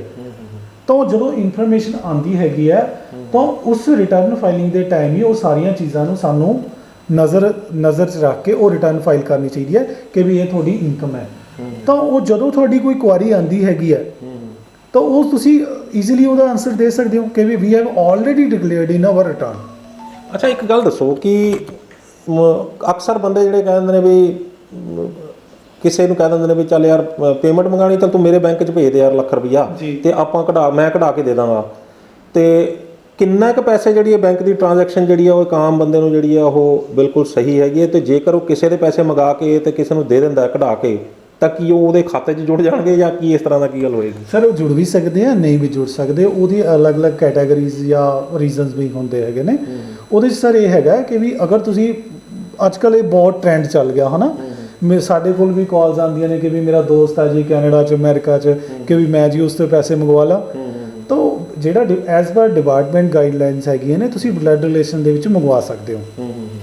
ਬਲੱਡ ਰਿਲੇਸ਼ਨ ਦੇ ਵਿੱਚ ਇਹਦਾ ਕੋਈ ਪ੍ਰੋਬਲਮ ਨਹੀਂ ਹੈਗੀ। ਬਟ ਜੇ ਬਲੱਡ ਰਿਲੇਸ਼ਨ ਤੋਂ ਬਿਨਾਂ ਤੁਸੀਂ ਮੰਗਵਾ ਚੁੱਕੇ ਉਸ ਤਾਂ ਅੱਜ ਕੱਲ੍ਹ ਤਾਂ ਵੈਸੇ ਹੀ ਤੁਸੀਂ ਦੇਖਿਆ ਹੋਣਾ ਕਿ ਵੀ ਅੱਜ ਕੱਲ੍ਹ ਉਹ ਅਵੇਅਰ ਹੋਏ ਪਏ ਨੇ ਕਿ ਵੀ ਜੋ ਵੀ ਟ੍ਰਾਂਜੈਕਸ਼ਨ ਤੁਹਾਡੀਆਂ ਆਨਲਾਈਨ ਹੁੰਦੀਆਂ ਨੇ ਉਹਨੂੰ ਤੁਸੀਂ ਲੁਕਾ ਹੀ ਨਹੀਂ ਸਕਦੇ। ਉਹ ਤੁਹਾਡੇ ਬੈਂਕ ਦੇ ਵਿੱਚ ਜਿਹੜੀਆਂ ਹੈਗੀਆਂ ਨੇ ਸਪੈਸੀਫਿਕੇਸ਼ਨ ਜਿਹੜੀਆਂ ਅੱਜ ਕੱਲ੍ਹ ਹਾਈ ਵੈਲਿਊ ਟ੍ਰਾਂਜੈਕਸ਼ਨ ਜਿਹੜੀਆਂ ਅਸੀਂ ਕਹਿੰਦੇ ਆ ਉਹ ਤੁਹਾਡੇ ਪੈਨ ਦੇ ਵਿੱਚ ਸਭ ਕੁਝ ਆ ਜਾਏਗਾ ਸਰ। ਤੁਸੀਂ ਉਹਨੂੰ ਛੁਪਾ ਜਾਂ ਹਾਈਡ ਕਰ ਹੀ ਨਹੀਂ ਸਕਦੇ। ਈਵਨ ਹੁਣ ਤੁਸੀਂ ਲਾਸਟ ਫਾਈਨੈਂਸ਼ੀਅਲ ਈਅਰ ਦੇ ਵਿੱਚ ਇਹ ਸ਼ੁਰੂ ਹੋ ਗਿਆ ਕਿ ਵੀ ਹਾਈ ਵੈਲਿਊ ਟ੍ਰਾਂਜੈਕਸ਼ਨ ਈਵਨ ਤੁਹਾਡਾ ਬੈਂਕ ਇੰਟਰਸਟ ਵੀ ਤੁਹਾਡੇ 26 ਆਉਣਾ ਸ਼ੁਰੂ ਹੋ ਗਿਆ। ਤੁਸੀਂ ਕੰਸੀਲ ਨਹੀਂ ਕਰ ਸਕਦੇ ਉਸ ਚੀਜ਼ ਨੂੰ। ਤੋਂ ਮੈਂ ਹੀ ਕਹਾਂਗਾ ਕਿ ਵੀ ਜਿਹੜੇ ਤੁਸੀਂ ਆਪਣੇ ਫਰੈਂਡ ਸਰਕਲ ਦੇ ਵਿੱਚ ਜਾਂ ਕੁਝ ਮੰਗਵਾਉਂਦੇ ਹੋ ਇਹ ਬੰਦ ਕਰਨਾ ਚਾਹੀਦਾ ਹੈਗਾ। ਠੀਕ ਹੈ, ਇਹ ਟ੍ਰਾਂਜੈਕਸ਼ਨ ਨਹੀਂ ਕਰਨੀਆਂ ਚਾਹੀਦੀਆਂ ਹੈਗੀਆਂ। ਅਗਰ ਮਤਲਬ ਤੁਸੀਂ ਕਰਦੇ ਹੋ ਤਾਂ ਉਹਨੂੰ you have to must declare in your return ਵੀ ਮੈਂ ਕਿਸੇ ਤੋਂ ਮੰਗਾਏ ਸੀਗੇ ਜੀ, ਮੇਰਾ ਕੋਈ ਕਸੂਰ ਨਹੀਂ ਇਹਦੇ 'ਚ, ਮੈਂ ਤਾਂ ਮੰਗਾ ਕੇ ਫੜਾਤੇ। ਇਹ ਕਹਿ ਸਕਦੇ ਸਰ ਉਹ ਅਸੈਸਿੰਗ ਆਫਿਸਰ ਤੇ ਡਿਪੈਂਡ ਕਰਦਾ। ਜਦੋਂ ਉਹ ਤੁਹਾਡੀ ਕੁਆਰੀਜ਼ ਲੱਗੇਗੀ ਜਾਂ ਤੁਹਾਨੂੰ ਸਕਰੂਟਨਾਈਜ਼ ਹੋਏਗਾ ਤੁਹਾਡਾ ਕੇਸ, ਉਸ ਟਾਈਮ ਦੇ ਤੁਸੀਂ ਆਨਸਰ ਦੇਣਾ ਪਏਗਾ ਤੁਹਾਨੂੰ। ਅੱਛਾ, ਮੰਨ ਲਓ ਕਿ ਇੱਕ ਬੰਦਾ ਕਿਸੇ ਕੰਪਨੀ ਦੇ ਵਿੱਚ ਸੀਨੀਅਰ ਆਫਿਸਰ ਹੈ ਜੀ, ਤੇ ਉਹ ਬੰਦਾ ਨੂੰ ਫੋਰਨ ਦੇ ਵਿੱਚ ਉਹਦਾ ਬੌਸ ਬੈਠਾ, ਉਹਦੇ ਖਾਤੇ 'ਚ ਸਾਰੇ ਪੈਸੇ ਟ੍ਰਾਂਸਫਰ ਕਰ ਦਿੰਦਾ, 15 ਲੱਖ 20 ਲੱਖ ਰੁਪਏ ਟ੍ਰਾਂਸਫਰ ਕਰ ਦਿੰਦਾ, ਤੇ ਉਹ ਅੱਗੇ ਕਹਿੰਦਾ ਵੀ ਤੂੰ EMPLOYEES ਨੂੰ ਜਿਹੜੀ ਤਨਖਾਹ ਤੂੰ ਹੀ ਵੰਡ ਦੇ ਜੀ। ਜਿਹੜਾ ਪੈਸਾ ਉਹਦੇ ਬੈਂਕ ਦੇ ਵਿੱਚ ਆਇਆ ਉਹਦੇ ਵਾਸਤੇ ਉਹਨੂੰ ਉੱਥੋਂ ਉਹਦੇ ਬੌਸ ਤੋਂ ਕੀ ਫਿਰ ਈਮੇਲ ਰਾਹੀਂ ਉਹਦੇ ਤੋਂ ਲਿਖ ਕੇ ਲੈਣਾ ਪਏਗਾ ਵੀ ਮੈਂ ਇਸ ਵਾਸਤੇ ਤੈਨੂੰ ਭੇਜ ਰਿਹਾ ਤੇ ਇਹਨੂੰ ਤੂੰ ਅੱਗੇ ਡਿਸਟਰੀਬਿਊਟ ਕਰ ਦੇ, ਤੇ ਜਿਹੜਾ ਅੱਗੇ ਉਹਨੇ ਟ੍ਰਾਂਸਫਰ ਕੀਤੇ ਵੀ ਉਹ ਵੀ ਆਨਲਾਈਨ ਕਰਨੇ ਪੈਣਗੇ, ਜਾਂ ਇਸ ਤਰ੍ਹਾਂ ਦੀ ਕੀ ਗੱਲਬਾਤ ਹੋਏਗੀ ਇਹਦੀ? ਸਰ ਇਹ ਕਰ ਸਕਦੇ ਹੈਗੇ ਆ। ਰੀਜ਼ਨ ਉਹ ਕਰ ਸਕਦੇ ਆ ਕਿਉਂਕਿ ਉਹ ਫਸਟ ਆਫ ਆਲ ਤਾਂ ਜੋ ਤੁਹਾਡਾ EMPLOYER ਹੈਗਾ ਉਹਦੇ ਕੋਲ ਤੁਹਾਡੇ ਨਾਮ ਦਾ ਜਿਹੜਾ ਤੁਹਾਡਾ ਆਥੋਰਾਈਜ਼ਡ ਲੈਟਰ ਹੋਣਾ ਚਾਹੀਦਾ, ਵੀ ਅਪਾਇੰਟਮੈਂਟ ਲੈਟਰ ਕਿ ਵੀ ਤੁਸੀਂ ਉਹਨਾਂ ਦੇ EMPLOYEE ਹੋ, ਹੈ ਨਾ। ਉਹ ਵੈਸੇ ਵੀ ਜਿਸ ਤਰ੍ਹਾਂ ਤੁਸੀਂ ਦੇਖਿਆ ਹੋਣਾ ਬੈਂਕਸ ਦੇ ਵਿੱਚ ਹੋ ਗਿਆ ਜਾਂ ਕਿਸੇ ਹੋ ਗਿਆ, ਉਹ ਸਾਰੀ ਬੈਂਕ ਦੀ ਸੈਲਰੀ ਇੱਕੋ ਬੰਦੇ ਕੋਲ ਆਉਂਦੀ ਹੈ, then he distribute to other EMPLOYEES। ਤਾਂ ਉਸ ਫਸਟ ਆਫ ਆਲ ਤਾਂ ਉਸ ਬੰਦੇ ਕੋਲ ਅਪਾਇੰਟਮੈਂਟ ਲੈਟਰ ਹੋਣਾ ਚਾਹੀਦਾ ਉਹਦਾ। ਸੈਕੰਡਲੀ ਜਿਹੜਾ ਉਹ ਅਕਾਊਂਟ ਆਪਰੇਟ ਕਰਦਾ ਹੈਗਾ ਉਹ ਸੇਵਿੰਗ ਅਕਾਊਂਟ ਜੇ ਹੈਗਾ ਤਾਂ ਉਹਨੂੰ ਕੁਆਰੀਜ਼ ਆਉਣਗੀਆਂ ਜਿਹੜੀਆਂ ਕਿ ਮੇਰਾ ਇੱਕ ਕੇਸ ਆਇਆ ਸੀਗਾ ਲਾਸਟ ਡੇ। ਉਹ ਬੈਂਕ ਦੇ ਵਿੱਚ ਲੱਗੇ ਹੋਏ ਨੇ, ਐਕਸਿਸ ਬੈਂਕ ਦੇ ਵਿੱਚ ਮੈਨੇਜਰ ਨੇ, ਉਹਨਾਂ ਦੀ ਇਸ ਸਾਲ ਵੀ ਕੁਆਰੀ ਆ ਗਈ, ਇਸ ਤੋਂ ਲਾਸਟ ਫਾਈਨੈਂਸ਼ੀਅਲ ਈਅਰ ਵੀ ਕੁਆਰੀ ਆ ਗਈ ਸੀ। ਰੀਜ਼ਨ ਵੀ ਕਿ ਬੈਂਕ ਦੇ ਵਿੱਚ ਜੋ ਚੈਸਟ ਦੇ ਵਿੱਚ ਪੈਸਾ ਡਿਪੋਜ਼ਿਟ ਹੁੰਦਾ ਉੱਥੇ ਪੈਨ ਚੈਸਟ ਵਾਲਿਆਂ ਨੇ ਉਹਨਾਂ ਦਾ ਫੀਡ ਕਰਤਾ। ਤੋਂ 2 ਸਾਲ ਹੋ ਗਏ ਕੁਆਰੀਜ਼ ਆ ਰਹੀਆਂ ਨੇ, ਅਸੀਂ ਉਹਦਾ ਆਨਸਰ ਦੇ ਰਹੇ ਹਾਂ। To not to worry, but ਅਗਰ ਤੁਸੀਂ ਸੇਵਿੰਗ ਅਕਾਊਂਟ 'ਚ ਮੰਗਵਾਉਂਦੇ ਹੋ ਤਾਂ ਡੈਟ ਵਿਲ ਬੀ ਪ੍ਰੋਬਲਮ।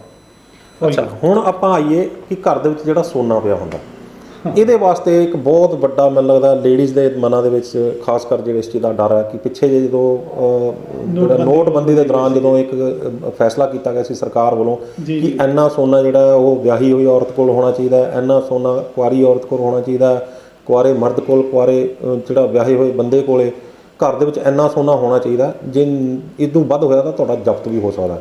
ਇਹ ਕੀ ਕਹਾਣੀ ਹੈ ਤੇ ਇਹਦੇ ਵਿੱਚ ਹੁਣ ਤੱਕ ਜਿਹੜਾ ਉਹ ਸਰਕਾਰ ਦੀਆਂ ਕੀ ਗਾਈਡਲਾਈਨਸ ਨੇ? ਸਰ ਉਸ ਦੇ ਵਿੱਚ ਇਹ ਹੈਗਾ ਕਿ ਵੀ ਜਦੋਂ ਨੋਟਬੰਦੀ ਹੋਈ ਸੀਗੀ, ਤੁਸੀਂ ਜ਼ਿਕਰ ਕਰੀ ਦਿੱਤਾ, ਜਦੋਂ ਨੋਟਬੰਦੀ ਹੋਈ ਸੀਗੀ ਤਾਂ ਉਸ ਟਾਈਮ ਆਈ ਥਿੰਕ ਦਸੰਬਰ 2016 ਦੇ ਵਿੱਚ ਸਰਕਾਰ ਨੇ ਪ੍ਰੈਸ ਰਿਲੀਜ਼ ਕੀਤੀ ਸੀਗੀ ਕਿ ਵੀ ਜੋ ਮੈਰਿਡ ਵੂਮਨ ਹੈ ਉਸ ਕੋਲ ਇੰਨਾ ਹੋਣਾ ਚਾਹੀਦਾ ਹੈਗਾ, ਜੋ ਅਨਮੈਰਿਡ ਹੈ ਉਸ ਕੋਲ ਇੰਨਾ ਹੋਣਾ ਚਾਹੀਦਾ, ਜਾਂ ਕਿੰਨਾ ਥੋੜਾ ਸਾਡੇ ਦਰਸ਼ਕਾਂ ਨੂੰ ਵੀ ਦੱਸੋ ਵੀ ਹਾਂ। ਉਸ 'ਚ ਸਰ ਸਰਕਾਰ ਨੇ ਇੱਕ ਪ੍ਰੈਸ ਰਿਲੀਜ਼ ਕੀਤੀ ਸੀ ਦਸੰਬਰ 2016 ਨੋਟਬੰਦੀ ਤੋਂ 1 ਮੰਥ ਬਾਅਦ। ਤਾਂ ਉਹਦੇ ਵਿੱਚ ਸਰਕਾਰ ਨੇ ਕਿਹਾ ਸੀਗਾ ਕਿ ਵੀ ਇੱਕ ਜੋ ਮੈਰਿਡ ਲੇਡੀ ਹੈਗੀ ਆ ਉਸ 'ਚ 500 ਗ੍ਰਾਮ ਹੋਣਾ ਚਾਹੀਦਾ ਉਸ ਕੋਲ, ਯਾਨੀ 50 ਤੋਲੇ ਹੋਣਾ। ਹਾਂਜੀ ਜੀ। ਦੈਨ ਜੋ ਅਨਮੈਰਿਡ ਹੈਗੀ ਆ ਲੇਡੀ ਤਾਂ ਉਹਦੇ ਕੋਲੇ 250, ਔਰ ਜੋ ਪੰਜਾਬੀ ਚ ਹਾਂਜੀ ਜੀ ਜੀ, ਔਰ ਜੋ ਮੈਨ ਹੈਗਾ ਜਾਂ ਅਨਮੈਰਿਡ ਹੈ ਵੈਦਰ ਮੈਰਿਡ ਉਸ ਕੋਲੇ 100, ਯਾਨੀ ਵਿਚਾਰਾ 10 ਤੋਲੇ ਸੋਨਾ ਰੱਖ ਸਕਦਾ। ਹਾਂ। ਦੈਨ ਇਹਦੇ ਵਿੱਚ ਸਰ ਰੱਖਣਾ ਜਾਂ ਨਾ ਰੱਖਣਾ ਇੱਕ ਉਸ ਦੇ ਵਿੱਚ ਅੱਗੇ ਹੈਗਾ, ਸਰਕਾਰ ਨੇ ਇਹ ਨਹੀਂ ਕਿਹਾ ਸੀਗਾ ਕਿ ਤੁਸੀਂ ਇਸ ਤੋਂ ਜ਼ਿਆਦਾ ਰੱਖ ਨਹੀਂ ਸਕਦੇ। ਪਰ ਉਹ ਤਾਂ ਹਾਰਟ ਅਟੈਕ ਹੋਣ ਵਾਲਾ ਹੋਇਆ ਪਿਆ ਸੀਗਾ, ਕਈ ਲੇਡੀਜ਼ ਨੂੰ ਸੁਣ ਕੇ। ਉਹ ਨਹੀਂ ਸਰ, ਐਸਾ ਨਹੀਂ ਹੈ ਕੁਲਵੰਤ ਜੀ। ਉਹਦੇ ਵਿੱਚ ਸਰ ਸਰਕਾਰ ਨੇ ਸਿਰਫ ਪ੍ਰੈਸ ਰਿਲੀਜ਼ ਕੀਤੀ ਸੀ, ਐਸਾ ਕੋਈ ਕਾਨੂੰਨ ਨਹੀਂ ਬਣਾਇਆ ਸੀ ਸਾਡਾ ਸੋਨਾ ਜ਼ਬਤ ਹੋ ਜਾਏਗਾ। ਨਹੀਂ ਨਹੀਂ, ਐਸਾ ਕੁਝ ਨਹੀਂ ਹੈਗਾ ਸਰ। ਉਹਦੇ ਵਿੱਚ ਤੁਸੀਂ ਜੋ ਤੁਹਾਨੂੰ ਇਨਹੈਰਿਟਡ ਹੋਇਆ, ਯਾਨੀ ਜੋ ਤੁਹਾਨੂੰ ਯੈਸ ਜੋ ਤੁਹਾਨੂੰ ਪਿਛੋਕੜ ਤੋਂ ਮਿਲਿਆ, ਤੁਹਾਡੇ ਦਾਦਾ ਪੜਦਾਦਾ ਦਾ, ਫੋਰ ਫਾਦਰਸ ਦਾ ਤੁਹਾਡੇ ਕੋਲ ਹੈਗਾ, ਜਾਂ ਫਿਰ ਤੁਹਾਨੂੰ ਤੁਹਾਡੀ ਮੈਰਿਜ ਤੇ ਮਿਲਿਆ, ਪੇਰੈਂਟਸ ਤੋਂ ਮਿਲਿਆ ਹੈਗਾ। ਦੇਖੋ gold is a sign of wearing, a sign of love, ਬਿਲਕੁਲ ਹੈ ਨਾ। ਹਰ ਇੱਕ ਲੇਡੀ ਨੂੰ ਗੋਲਡ ਪਿਆਰਾ ਹੁੰਦਾ। ਤਾਂ ਉਹਦੇ 'ਚ ਸਰ ਇਹ ਹੈਗਾ ਕਿ ਵੀ ਗੋਲਡ ਰੱਖਣਾ ਜਾਂ ਇਸ ਆਪਣੀ ਇਸ ਇੱਕ ਪ੍ਰੈਸਕ੍ਰਾਈਬਡ ਲਿਮਿਟ ਤੋਂ ਜ਼ਿਆਦਾ ਰੱਖਣਾ, ਦਿਸ ਇਜ਼ ਨਾਟ ਅ ਕ੍ਰਾਈਮ, ਜਾਂ ਉਹ ਰੱਖ ਨਹੀਂ ਸਕਦੇ ਹੈਗੇ। ਤੁਸੀਂ ਕਹਿ ਰਹੇ ਹੋ ਜਿਵੇਂ ਹਾਰਟ ਅਟੈਕ ਹੋਣਾ, ਉਸ ਟਾਈਮ ਥੋੜੀ ਜਿਹੀ ਪੈਨਿਕ ਹੋਏ ਸੀ ਲੋਕੀ, ਬਟ ਉਸ ਦੇ ਵਿੱਚ ਵੀ ਅੱਗੇ ਰੈਮੀਡੀਜ਼ ਹੈਗੀਆਂ ਨੇ। ਜੋ ਵੀ ਅਗਰ ਤੁਹਾਡੇ ਘਰ ਜਾਂ ਤੁਹਾਡੇ ਦਫ਼ਤਰ ਜਾਂ ਉਹਦੇ ਰੇਡ ਹੁੰਦੀ ਆ ਜਾਂ ਸਰਵੇ ਹੁੰਦਾ ਤੁਹਾਡਾ, ਉਹ ਤੁਹਾਡਾ ਜਿਹੜਾ ਐਕਸੈਸ ਗੋਲਡ ਜਾਂ ਔਰਨਾਮੈਂਟਸ ਮਿਲਦੇ ਹੈਗੇ ਨੇ, ਉਹ ਉਹਨੂੰ ਸੀਜ਼ ਨਹੀਂ ਕਰ ਸਕਦੇ। ਉਹਨਾਂ ਦੀ ਡਿਸਕ੍ਰੇਸ਼ਨ ਪਾਵਰਸ ਹੁੰਦੀ ਆ, either you seize either not seize. ਅੱਛਾ, ਮੈਂ ਤੁਹਾਨੂੰ ਇੱਥੇ ਰੋਕਾਂਗਾ ਕਿ ਦਰਸ਼ਕਾਂ ਦੀ ਜਾਣਕਾਰੀ ਲਈ ਆਪਾਂ ਇੱਕ ਸਵਾਲ ਉਹਨਾਂ ਦਾ ਪੁੱਛਾਂਗੇ ਕਿ ਸੋਨਾ ਅਗਰ ਜਦੋਂ ਵੀ ਆਪਾਂ ਲੈਣ ਜਾਂਦੇ ਹਾਂ ਕਿਸੇ ਸੁਨਿਆਰ ਦੀ ਦੁਕਾਨ ਤੋਂ, ਤਾਂ ਉੱਥੇ ਅਕਸਰ ਉਹ ਇੱਕ ਪੁੱਠੇ ਸਿੱਧੇ ਜਿਹੇ ਅੱਖਰ ਪਾ ਕੇ ਤੇ ਤੁਹਾਨੂੰ ਇੱਕ ਪਰਚੀ ਲਿਖ ਕੇ ਫੜਾ ਦਿੰਦਾ ਵੀ ਆਹ ਲਓ ਜੀ ਤੁਹਾਡਾ ਇੰਨਾ ਸੋਨਾ, ਇੰਨੀ ਲੇਬਰ ਲੱਗੀ, ਇੰਨਾ ਇਹਦੇ 'ਤੇ ਪੋਲਿਸ਼ ਹੋ ਗਈ, ਆ ਕਰਕੇ ਇੰਨਾ ਕੁ ਪੈਸੇ ਬਣ ਗਏ। ਬਿੱਲ ਆਪਾਂ ਲੈਂਦੇ ਨਹੀਂ। ਅਜਿਹੇ ਹਾਲਾਤਾਂ ਦੇ ਵਿੱਚ ਇਨਕਮ ਟੈਕਸ ਦੇ ਵਿੱਚ ਆਪਾਂ ਉਹ ਸੋਨਾ ਕਿਵੇਂ ਸ਼ੋਅ ਕਰਾਂਗੇ? ਜੀ ਸਰ, ਸ਼ੋਅ ਕਰਨਾ ਉਹ ਤਾਂ ਤੁਸੀਂ ਕਹਿ ਰਹੇ ਹੋ ਅਸੀਂ ਕੰਮ ਕਿਵੇਂ ਕਰਦੇ ਹਾਂ, ਹੈ ਨਾ, ਲੋਕਾਂ ਨੂੰ ਪਛਾਣਦੇ ਕਿਵੇਂ ਆ। ਨਹੀਂ, ਉਹ ਚੀਜ਼ ਹੈਗੀ ਆ। ਜਦੋਂ ਮੈਂ ਤੁਹਾਨੂੰ ਇਹ ਦੱਸਦਾ, ਜਿਹੜਾ ਆਪਾਂ ਤੁਸੀਂ ਕਹਿ ਰਹੇ ਸੀ ਵੀ ਲੇਡੀਜ਼ ਕਿੰਨਾ ਸੋਨਾ ਰੱਖ ਸਕਦੇ ਆ, ਜਦੋਂ ਅਸੀਂ ਕੋਈ ਸੋਨਾ ਜਾਂ ਔਰਨਾਮੈਂਟਸ ਬਾਏ ਕਰਦੇ ਹੈਗੇ ਆ, ਤਾਂ ਸਾਡੀ ਵੀ ਡਿਊਟੀ ਬਣਦੀ ਹੈਗੀ ਆ। ਔਰ ਉਹ ਜਿਹੜਾ ਸ਼ਾਪਕੀਪਰ ਹੈਗਾ ਜਾਂ ਜਿਹੜਾ ਜਵੈਲਰਸ ਹੈਗੇ ਨੇ, ਤਾਂ ਉਹਨਾਂ ਦੀ ਵੀ ਡਿਊਟੀ ਬਣਦੀ ਹੈ ਕਿ ਵੀ ਉਹ ਸਾਨੂੰ ਬਿੱਲ ਪ੍ਰੋਵਾਈਡ ਕਰਨ। ਪਰ ਇੱਥੇ ਰੋਕਾਂਗਾ, ਅਕਸਰ ਉਹ ਜਿਹੜਾ ਸੁਨਿਆਰ ਹੋਏਗਾ ਉਹ ਇਹ ਕਹਿ ਦਿੰਦਾ ਵੀ ਇੰਨਾ ਤਾਂ ਤੈਨੂੰ ਟੈਕਸ ਪੈ ਜਾਏਗਾ ਜੀ, ਇੰਨਾ ਹੋ ਜਾਏਗਾ। ਉਦੋਂ ਫਿਰ ਬੰਦਾ ਸੋਚਦਾ ਵੀ ਇੰਨਾ ਮਹਿੰਗਾ ਨਹੀਂ, ਚੱਲ ਛੱਡ ਪਰੇ, ਬਿੱਲ ਕੀ ਕਰਨਾ। ਬਾਅਦ 'ਚ ਫਿਰ ਉਹ ਬਾਅਦ 'ਚ ਕੀ ਹੁੰਦਾ ਉਹ ਦੱਸੋ। ਉਹ ਸਰ ਉਹ ਜਿਹੜਾ ਜਵੈਲਰਸ ਹੈਗੇ ਨੇ ਉਹਨਾਂ ਦੀ ਨਹੀਂ ਪ੍ਰੋਬਲਮ, ਉਹ ਸਾਡੀ ਪ੍ਰੋਬਲਮ ਹੋ ਜਾਂਦੀ ਹੈ। ਅਸੀਂ ਕਹਿੰਦੇ ਹਾਂ ਅਸੀਂ ਤਾਂ ਜੀ ਵੈਟ ਜਾਂ GST ਇੰਨਾ ਦੇਣਾ ਨਹੀਂ ਹੈ ਜੀ, ਅਸੀਂ ਉਹ ਤੁਸੀਂ ਰਹਿਣ ਦਿਓ ਜੀ ਬਿੱਲ। ਨਹੀਂ, ਫਿਰ ਉਹ ਐਂ ਕਹਿ ਦਿੰਦੇ ਨੇ ਵੀ ਅੱਧਾ ਤੁਸੀਂ ਰੱਖ ਲਓ ਜੀ, ਅੱਧਾ ਅਸੀਂ ਰੱਖ ਲੈਂਦੇ ਜੀ, ਟੈਕਸ ਤੇ ਬਚਾ ਲਓ ਤੇ ਸਾਨੂੰ ਅੱਧਾ ਲਾ ਦਿਓ। ਨਹੀਂ ਕੁਲਵੰਤ ਜੀ, ਦੇਖੋ ਹਰ ਚੀਜ਼ ਦਾ ਬਿੱਲ ਜ਼ਰੂਰੀ ਹੈ। GST ਦੇ ਵਿੱਚ ਤੁਹਾਨੂੰ ਬਿੱਲ ਦੇਖੋ, ਅਗਰ ਤੁਸੀਂ ਬਿੱਲ ਲੈ ਰਹੇ ਹੋ ਤਾਂ you build the nation. Tax ਲੈਣ ਦਾ ਮਤਲਬ ਇਹੀ ਹੈ ਕਿ ਵੀ ਤੁਸੀਂ ਗਵਰਨਮੈਂਟ ਨੂੰ ਹੈਲਪ ਕਰ ਰਹੇ ਹੋ for good infrastructure, good health, good roads. और जो GST या इनकम टैक्स कलैक्ट होता है वो थोड़े ते स्पेंड होना है। साडे गल है ना, इत्थे लोग जिहड़े ने आम लोग इत्थे सोच लैंदे ने कि टैक्स तां मैं दे रहा ਤੇ ਸਹੂਲਤਾਂ ਜਿਹੜੀਆਂ ਨੇ ਫ੍ਰੀ ਦੇ ਵਿੱਚ ਜਿਹੜੇ ਉਹ ਲੋਕੀ ਹੋਰ ਲਈ ਜਾਂਦੇ ਨੇ। ਟੈਕਸ ਮੈਂ ਦੇਵਾਂ ਤੇ ਫ੍ਰੀ 'ਚ ਕੋਈ ਹੋਰ ਲਵੇ, ਮੈਂ ਤਾਂ ਦਿੱਤਾ ਸੀਗਾ ਸਰਕਾਰ ਨੂੰ ਵੀ ਦੇਸ਼ ਦੇ ਵਿਕਾਸ ਵਾਸਤੇ, ਤੇ ਇਹ ਤਾਂ ਫ੍ਰੀ ਵੰਡੀ ਜਾਂਦੇ ਨੇ ਆਪਣੀਆਂ ਝੰਡੀਆਂ ਵਾਲੀਆਂ ਕਾਰਾਂ ਪਿੱਛੇ ਵੀ ਮੈਨੂੰ ਸੱਤਾ ਮਿਲ ਜਾਏਗੀ, ਇਹਨਾਂ ਨੂੰ ਮੈਂ ਫ੍ਰੀ ਦੇ ਦਾਂਗਾ। ਦੇਖੋ ਮੇਰਾ ਕੁਲਵੰਤ ਜੀ, ਉਹ ਮੇਰਾ ਸਵਾਲ ਨਹੀਂ, ਤੁਸੀਂ ਨਿਊਜ਼ ਵਾਲੇ ਹੋ, ਤੁਸੀਂ ਇਹ ਚੀਜ਼ਾਂ ਪੁੱਛ ਸਕਦੇ ਹੋ ਉਹਨਾਂ ਨੂੰ, ਬਟ ਮੈਂ ਉਸ ਕੰਟਰੋਵਰਸੀ 'ਚ ਜਾਣਾ ਨਹੀਂ ਚਾਹੁੰਦਾ। ਬਟ ਸਾਨੂੰ ਬਿੱਲ ਲੈਣਾ ਚਾਹੀਦਾ ਹੈਗਾ। ਬਿੱਲ ਲੈ ਕੇ ਅਸੀਂ ਉਸ ਚੀਜ਼ ਤੋਂ ਬਚ ਸਕਦੇ ਹਾਂ। ਅਗਰ ਅਸੀਂ ਉਹ ਸੋਨਾ ਵੇਚਣਾ ਹੈਗਾ ਤਾਂ ਉਹਦਾ ਇੰਡੈਕਸ ਕਾਸਟ ਲੱਗਦੀ ਹੈਗੀ ਆ, ਜਿੰਨਾ ਤੁਹਾਨੂੰ ਉਸ ਤੋਂ ਉਹਨਾਂ ਦੀ ਪਰਚੇਜ਼ ਔਰ ਉਹਦੀ ਸੇਲ ਦੇ ਵਿੱਚ ਡਿਫਰੈਂਸ ਆ ਉਹ ਪੇ ਕਰਨਾ ਪਏਗਾ ਜੇ ਤੁਸੀਂ ਉਹ ਸੋਨਾ ਸੇਲ ਕਰਦੇ ਹੋ। But you have must a bill of purchase. ਉਹ ਮੈਂ ਤਾਂ ਕਹਿ ਰਿਹਾ ਕਿ ਜਦੋਂ ਜਿਹੜੇ ਬੰਦੇ ਇਹ ਸੋਚ ਲੈਂਦੇ ਨੇ ਵੀ ਮੈਂ ਕੀ ਪੈਸੇ ਮੈਂ ਦੇਵਾਂ, ਟੈਕਸ ਮੈਂ ਦੇਵਾਂ, ਤੇ ਮੌਜਾਂ ਜਿਹੜੀਆਂ ਨੇ ਉਹ ਸਿਆਸੀ ਪਾਰਟੀਆਂ ਵਾਲੇ ਕਰਨ, ਤੇ ਜਦੋਂ ਫਿਰ ਉਹ ਅੱਗੇ ਸੋਨਾ ਜਾਂ ਕੋਈ ਚੀਜ਼ ਸਾਬਤ ਕਰਨੀ ਹੁੰਦੀ ਵੀ ਤੇਰੇ ਕੋਲ ਕਿੱਥੋਂ ਆਈ, ਉਦੋਂ ਫਿਰ ਉਹ ਬਿੱਲ ਇਹ ਸਾਬਤ ਕਰਦਾ ਵੀ ਬਿੱਲ ਹੈਗਾ ਤਾਂ ਤੈਨੂੰ ਇਹ ਤੇਰਾ ਖਰੀਦਿਆ ਹੋਇਆ ਜਾਂ ਤੂੰ ਇਹਦੇ 'ਤੇ ਪੈਸਾ ਲਾਇਆ ਹੋਇਆ ਜਾਂ ਤੇ ਇਨਕਮ ਟੈਕਸ ਦੇ ਵਿੱਚ ਸ਼ੋਅ ਕਰ ਸਕਦਾ। ਅਦਰਵਾਈਜ਼ ਜਿਹੜਾ ਤੇਰਾ ਇਹ ਜਿਹੜਾ ਹੈ ਇਨਕਮ ਟੈਕਸ ਤੋਂ ਬਾਹਰ ਹੈ ਤੇ ਤੂੰ ਗੜਬੜ ਕੀਤੀ ਹੈ। ਯੈਸ ਉਹ ਸੋ ਇਸ ਕਰਕੇ ਜ਼ਰੂਰੀ ਹੈ ਕਿ ਵੀ ਤੁਸੀਂ you have a must a bill of your purchase. ਤਾਂ ਉਹ ਜਿਹੜਾ ਸੋਨਾ ਤੁਸੀਂ ਬਾਏ ਕਰ ਰਹੇ ਹੈਗੇ ਹੋ ਜਾਂ ਤੁਸੀਂ ਉਹਦੇ ਵਿੱਚ ਇੱਕ ਰੈਮਡੀ ਇਹ ਹੈਗੀ ਆ ਕਿ ਵੀ ਤੁਸੀਂ ਜਿਹੜਾ ਉਹ ਸੋਨਾ ਹੈਗਾ ਉਹ ਤੁਸੀਂ ਇਨਹੈਰੀਟਡ ਵੀ ਦਿਖਾ ਸਕਦੇ ਹੋ ਕਿ ਵੀ ਸਾਡੇ ਫਾਦਰਸ ਹੋ ਜਾਂ ਤੁਹਾਡੇ ਇਨ ਟਾਈਮ ਆਫ ਮੈਰਿਜ ਆਦਾ ਤਾਂ ਉਹਦੀ ਜਿਹੜੀ ਬਾਇੰਗ ਦਾ ਟਾਈਮ ਹੈ ਜਾਂ ਉਹ ਕਿੰਨਾ ਪੁਰਾਣਾ ਹੈਗਾ ਉਹ ਜਵੈਲਰਸ ਹੀ ਸਰਟੀਫਿਕੇਟ ਬਣਾ ਕੇ ਦਿੰਦੇ ਨੇ। ਉਹ ਜਿਹੜੇ ਡਿਪਾਰਟਮੈਂਟ ਦੇ ਸਰਟੀਫਾਈਡ ਜਵੈਲਰਸ ਹੁੰਦੇ ਨੇ, ਵੈਲੂਅਰਸ ਕਹਿੰਦੇ ਨੇ ਉਹਨੂੰ, ਹਾਂਜੀ ਉਹ ਵੈਲੂਅਰਸ ਹੁੰਦੇ ਨੇ, ਉਹ ਬਣਾ ਕੇ ਦਿੰਦੇ ਨੇ ਸਰਟੀਫਿਕੇਟ ਕਿ ਵੀ ਇਹ ਕਿੰਨਾ ਪੁਰਾਣਾ ਹੈਗਾ। ਅੱਛਾ, ਹੁਣ ਜਾਂਦੇ ਜਾਂਦੇ ਆਪਾਂ ਇੱਕ ਲਾਸਟ ਸਵਾਲ ਜਿਹੜਾ ਥੋੜਾ ਜਿਹਾ ਜਿਹੜਾ ਹਰ ਬੰਦੇ ਦੇ ਦਿਮਾਗ ਹੋਣਾ, ਥੋੜੇ ਜਿਹੇ ਅਮੀਰ ਜਿਹਨੇ ਕੋਲ ਚਾਰ ਪੈਸੇ ਹੈਗੇ ਨੇ ਉਹਨਾਂ ਵਾਸਤੇ ਵੀ ਪੁੱਛ ਲਈਏ ਕਿ ਜਦੋਂ ਕਿਸੇ ਬੰਦੇ ਦੇ ਘਰ ਇਨਕਮ ਟੈਕਸ ਦੀ ਰੇਡ ਪੈਂਦੀ ਹੈ ਜੀ, ਉਹਨਾਂ ਹਾਲਾਤਾਂ ਦੇ ਵਿੱਚ ਜਿਹੜਾ ਘਰ ਜਾਂ ਬਿਜ਼ਨਸ ਦਾ ਮਾਲਕ ਹੈ ਉਹਦੇ ਕੀ ਰਾਈਟਸ ਹੈਗੇ ਨੇ, ਤੇ ਜਿਹੜੇ ਆਫੀਸਰਸ ਉੱਥੇ ਆ ਕੇ ਰੇਡ ਕਰਨ ਆਏ ਨੇ ਉਹਨਾਂ ਦੀਆਂ ਕੀ ਡਿਊਟੀਆਂ ਨੇ, ਦੋਨਾਂ ਚੋਂ ਕਿਹੜਾ ਮਤਲਬ ਜਿਹਦੇ ਉਹਦੇ ਨਾਲ ਧੱਕਾ ਨਾ ਹੋਵੇ ਤੇ ਉਹ ਆਪਣੀ ਡਿਊਟੀ ਪੂਰੀ ਕਰੇ, ਦੋਨਾਂ ਦੇ ਕੀ ਮਤਲਬ ਕਿ ਡਿਊਟੀਆਂ ਤੇ ਰਾਈਟਸ ਜਿਹੜੇ ਨੇ ਉਹ ਕੀ ਨੇ? ਸਰ ਇਸ ਤਰ੍ਹਾਂ ਹੈਗਾ, ਉਹ ਇਸ ਜਿਹੜਾ ਡਿਪਾਰਟਮੈਂਟ ਜਿਹਨੂੰ ਤੁਸੀਂ ਆਮ ਲੋਕੀ ਕਹਿ ਦਿੰਦੇ ਨੇ ਵੀ ਰੇਡ ਹੋਈ ਹੈ, ਛਾਪਾ ਪੰਜਾਬੀ ਛਾਪਾ ਪੈ ਗਿਆ ਜਾਂ ਰੇਡ ਹੋ ਗਈ ਹੈ ਨਾ, ਉਹਦੇ ਸਰ ਕੈਟੇਗਰੀਜ਼ ਨੇ ਅੱਗੇ। ਇੱਕ ਹੁੰਦਾ ਸਰਵੇ ਹੁੰਦਾ, ਇੱਕ ਸੀਜ਼ਰ ਹੁੰਦਾ, ਇੱਕ ਸਰਚ ਹੁੰਦੀ ਹੈ, ਇੱਕ ਸੀਜ਼ਰ ਹੁੰਦਾ ਜਿਹਨੂੰ ਰੇਡ ਕਹਿ ਦਿੰਦੇ ਹਾਂ। ਬੜੀ ਕੰਮ ਦੀ ਜਾਣਕਾਰੀ ਹੈ ਜੀ ਇਹ ਹੈ ਨਾ, ਉਹਦੇ ਲਈ ਇਸ ਕਰਕੇ ਉਹ ਸਾਰੀਆਂ ਚੀਜ਼ਾਂ ਉਹਨਾਂ 'ਚ ਡਿਫਰੈਂਟ ਆ ਬਹੁਤ। ਸਰਵੇ ਹੁੰਦਾ ਹੈ ਕਿ ਵੀ before after sunrise before sunset ਤੁਸੀਂ ਕਿਸੇ ਬੰਦੇ ਦੇ ਪ੍ਰੀਮਿਸਸ ਤੇ ਜਾਂ ਡਿਪਾਰਟਮੈਂਟ ਵਾਲੇ ਉਹ ਉਸ ਦੀ ਕੁਆਰੀ ਕਰ ਸਕਦੇ ਨੇ, ਜਾਂ ਜਿਹਨੂੰ ਤੁਸੀਂ ਕਹਿੰਦੇ ਹੋ ਰੇਡ ਕਰ ਸਕਦੇ ਨੇ। ਯਾਨੀ ਦਿਨ ਚੜੇ ਹਾਂਜੀ, ਦਿਨ ਚੜ੍ਹਨ ਤੋਂ ਬਾਅਦ, ਦਿਨ ਛਿਪਣ ਤੋਂ ਪਹਿਲਾਂ, ਦਿਨ ਛਿਪਣ ਤੋਂ ਪਹਿਲਾਂ ਤੁਹਾਨੂੰ ਉਹ ਕੰਪਲੀਟ ਕਰਨੀ ਪਏਗੀ। ਠੀਕ ਹੈ, ਤਾਂ ਉਹ ਜਿਹੜਾ ਜੋ ਉਹ ਸਵਾਲ ਪੁੱਛਦੇ ਹੈਗੇ ਨੇ ਸਾਨੂੰ ਉਹਦਾ ਆਨਸਰ ਦੇਣਾ ਪਊਗਾ ਜੋ ਸਾਡੇ ਬਿਜ਼ਨਸ ਦੇ ਉੱਪਰ ਅਗਰ ਕੋਈ ਸਟਾਕ ਜਾਂ ਸਾਡੀ ਕੋਈ ਇਸ ਤਰ੍ਹਾਂ ਦੀ ਕੋਈ ਚੀਜ਼ ਪਈ ਹੈਗੀ ਆ ਉਹਦੇ ਬਾਰੇ ਕੁਆਰੀ ਕਰਦੇ ਨੇ, we have to must claim ਕਿ ਵੀ ਅਸੀਂ ਉਹਨੂੰ ਪੂਰਾ ਕੋਆਪਰੇਟ ਕਰੀਏ ਕਿ ਵੀ ਅਸੀਂ ਉਹਨੂੰ ਇਸ ਚੀਜ਼ ਦਾ ਆਨਸਰ ਸਾਨੂੰ ਦੇਣਾ ਪਏਗਾ। ਅਦਰਵਾਈਜ਼ ਉਹ ਜਿਹੜੀ ਸਟਾਕ ਹੈ ਜਾਂ ਸਾਡੀ ਉਹ ਜਿਹੜੀ ਵੈਲਿਊ ਹੈਗੀ ਹੈ ਉਹ ਸਾਡੀ ਇਨਕਮ ਦੇ ਵਿੱਚ ਜਾਂ ਸੇਲ ਦੇ ਵਿੱਚ ਐਡ ਹੋ ਜਾਏਗੀ। ਇੱਥੇ ਮੈਂ ਤੁਹਾਨੂੰ ਰੋਕਾਂਗਾ ਕਿ ਇੱਕ ਬੰਦੇ ਨੂੰ ਉਹ ਆਫੀਸਰ ਤੁਹਾਡੀ ਰਿਟਰਨ ਹੱਥ 'ਚ ਫੜੀ ਵੀ ਹੈ, ਕਾਗਜ਼ ਫੜ ਕੇ ਤੁਹਾਨੂੰ ਸਵਾਲ ਕਰ ਰਿਹਾ ਵੀ ਦੱਸੋ ਜੀ ਤੁਹਾਡਾ ਕੀ ਹੈ ਉਹਨੂੰ ਜਿਹੜਾ ਬੰਦੇ ਨੇ ਰਿਟਰਨ ਭਰਾਈ ਹੈ, ਰਿਟਰਨ ਤਾਂ ਭਰੀ ਹੈ ਵਕੀਲ ਸਾਹਿਬ ਨੇ, ਉਹਨੇ ਕਦੀ ਰਿਟਰਨ ਦੇਖੀ ਵੀ ਨਹੀਂ ਹੁੰਦੀ, ਮੁੜ ਕੇ ਚੁੱਕ ਕੇ ਆ ਕੇ ਕਾਗਜ਼ ਰੱਖ ਲੈਂਦਾ, ਉਹਦੇ 'ਚ ਉਹ ਸਵਾਲ ਕਰ ਰਿਹਾ ਉਹਨੂੰ ਪਤਾ ਹੀ ਨਹੀਂ ਹੁੰਦਾ, ਫਿਰ ਇਹੋ ਜਿਹੇ 'ਚ ਫਸ ਗਿਆ ਉਹ। ਨਹੀਂ ਸਰ, ਐਸਾ ਨਹੀਂ ਹੈਗਾ, ਫਸਣ ਵਾਲੀ ਗੱਲ ਨਹੀਂ ਹੈਗੀ। ਉਹਦੇ ਵਿੱਚ ਜਦੋਂ ਅਸੀਂ ਰਿਟਰਨ ਫਾਈਲ ਕਰਦੇ ਹਾਂ ਜਾਂ ਉਸ ਦੇ ਅਕਾਊਂਟਸ ਬਣਾਉਂਦੇ ਹਾਂ, ਬੁੱਕਸ ਆਫ ਅਕਾਊਂਟਸ ਮੇਨ ਜਿਹੜਾ ਹੈਗਾ ਇਹ ਸਾਰਾ ਜੋ ਹੈਗਾ ਇਹ ਬੁੱਕਸ ਆਫ ਅਕਾਊਂਟਸ 'ਤੇ ਡਿਪੈਂਡ ਕਰਦਾ ਹੈਗਾ। ਤੁਸੀਂ ਬੁੱਕਸ ਆਫ ਅਕਾਊਂਟ ਆਪਣੀਆਂ ਕੰਪਲੀਟ ਕੀਤੀਆਂ ਜਾਂ ਨਹੀਂ ਕੀਤੀਆਂ। ਮੈਂ ਤੁਹਾਡੇ ਮਾਧਿਅਮ ਨਾਲ ਇਹ ਕਹਿਣਾ ਚਾਹਾਂਗਾ ਸਾਰਿਆਂ ਨੂੰ, ਅਸੀਂ ਅਕਸਰ ਦੇਖਦੇ ਹਾਂ ਕਿ ਵੀ ਜਦੋਂ GST ਵਾਲੇ ਛਾਪਾ ਮਾਰਦੇ ਨੇ ਜਾਂ ਮਾਰਦੇ ਨੇ, ਸਾਡੀਆਂ ਬੁੱਕਸ ਹੀ ਨਹੀਂ ਕੰਪਲੀਟ ਹੁੰਦੀਆਂ। ਬਿਲਕੁਲ, ਈਵਨ ਉੱਥੇ ਸਾਡੇ ਬਿੱਲ ਬੁੱਕ ਨਹੀਂ ਹੁੰਦੀ ਸਾਡੀ, ਅਸੀਂ ਬਿੱਲ ਨਹੀਂ ਕੱਢਦੇ। ਤਾਂ ਮੈਂ ਇਹੀ ਕਹਿਣਾ ਚਾਹਾਂਗਾ ਕਿ ਆਪਣੇ ਬਿੱਲ ਔਰ books of account regularly complete ਕਰੋ। ਉਹਨਾਂ 'ਚ ਜੋ ਕਮੀ ਹੈ ਪੇਸ਼ੀ ਉਹ ਡਿਪਾਰਟਮੈਂਟ ਸਾਨੂੰ ਟਾਈਮ ਦਿੰਦਾ ਕਿ ਤੁਸੀਂ ਕੰਪਲੀਟ ਕਰ ਲਓ। ਇਹ ਨਹੀਂ ਹੈ ਕਿ ਡਿਪਾਰਟਮੈਂਟ ਨੇ ਆਇਆ ਤੇ ਬੰਨ ਕੇ ਚੱਕ ਕੇ ਲੈ ਗਏ, ਐਸਾ ਕੁਝ ਨਹੀਂ ਹੈ। ਡਿਪਾਰਟਮੈਂਟ ਸਾਨੂੰ ਉਸ ਦਿਨ ਦਾ ਟਾਈਮ ਦਿੰਦਾ ਕਿ ਵੀ ਤੁਸੀਂ ਆਪਣਾ ਸਾਨੂੰ ਕੰਪਲੀਟ ਕਰਕੇ ਦੇ ਦਿਓ। ਦੂਜੀ ਗੱਲ ਦੂਜੀ ਗੱਲ ਇਨਕਮ ਟੈਕਸ ਡਿਪਾਰਟਮੈਂਟ ਜਿਹੜਾ ਜਦੋਂ ਸਰਚ ਜਾਂ ਸੀਜ਼ਰ ਹੁੰਦੀ ਹੈਗੀ ਆ, ਉਹ ਰੇਡ ਹੁੰਦੀ ਆ ਜਿਹਨੂੰ ਕਹਿੰਦੇ ਆ ਤੁਸੀਂ, ਉਹ ਇੱਕੋ ਟਾਈਮ ਤੇ ਬਿਜ਼ਨਸ ਤੇ ਤੁਹਾਡੇ ਹਾਊਸ ਰੈਜ਼ੀਡੈਂਸ ਤੇ ਇੱਕੋ ਟਾਈਮ ਤੇ ਹੁੰਦੀ ਹੈਗੀ ਆ ਜੀ। ਉਹਦੇ ਵਿੱਚ ਉਹਨਾਂ ਦੀਆਂ ਪਾਵਰਸ ਅਲੱਗ ਨੇ, ਇਹਦੇ ਵਿੱਚ ਪਾਵਰਸ ਅਲੱਗ ਨੇ, ਸਾਡੀਆਂ ਡਿਊਟੀਜ਼ ਉਹਦੇ 'ਚ ਅਲੱਗ ਨੇ, ਉਹਦੇ 'ਚ ਅਲੱਗ ਨੇ।